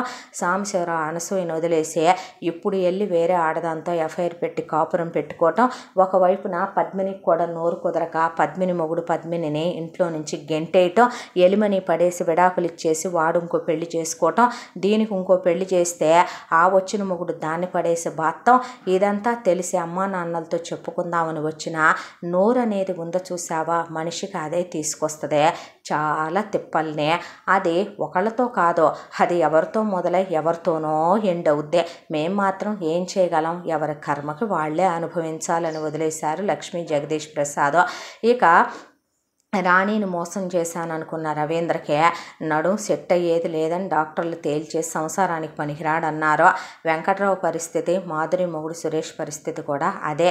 ఇక ఉన్న 4 రూపాయలనే అమ్మి ఆస్తులు ఆస్తులు ఆస్తులు డబ్బులు అన్నందుకు వాటి మీద వచ్చే వడ్డీలతో ఏదో ఆ కూతురు పిల్లల్ని చదివించుకుంటూ కూతురు కనపడ్డ వాళ్ళందరితో తిరుగుతూ ఇక ప్రభావతి ఇంట్లో పనివాళ్ళను పడేసి 3 మగాళ్ళని ఒక గదిలో పడేసి చూడమని చెప్పి వాళ్ళ ఇష్టం వచ్చినట్టు వాళ్ళు జల్సాలు చేయటం మొదలుపెట్టారు. బంగారం లాంటి భార్యని కాలదన్నుకున్నందుకు తనకు అవ్వాల్సిందేనని కుళ్ళి కృషించి నశించి ఏడుస్తున్నాడు రవీంద్ర. ఎవరు చేసుకున్న కర్మ వాళ్ళు అనుభవించాలిగా. అత్త కొడుకు కాపురం కూల్చింది, కాకపోతే తను మాత్రం అత్తగా గెలిచానని ఆనందపడిపోయింది. ఇలాంటి వాళ్ళని ఏమనాలో, ఏ పేరుతో పిలవాలో. ఇంతటితో ఈ కథ సమాప్తం. మళ్ళీ మరొక మంచి కథతో కలుసుకుందాం. తప్పకుండా మన ఛానల్ని సబ్స్క్రైబ్ చేసుకోండి. ఈ కథను మనకు అందించిన కథా రచయిత్రి జి యామిని శ్రీనివాస్ గారు. Thank you.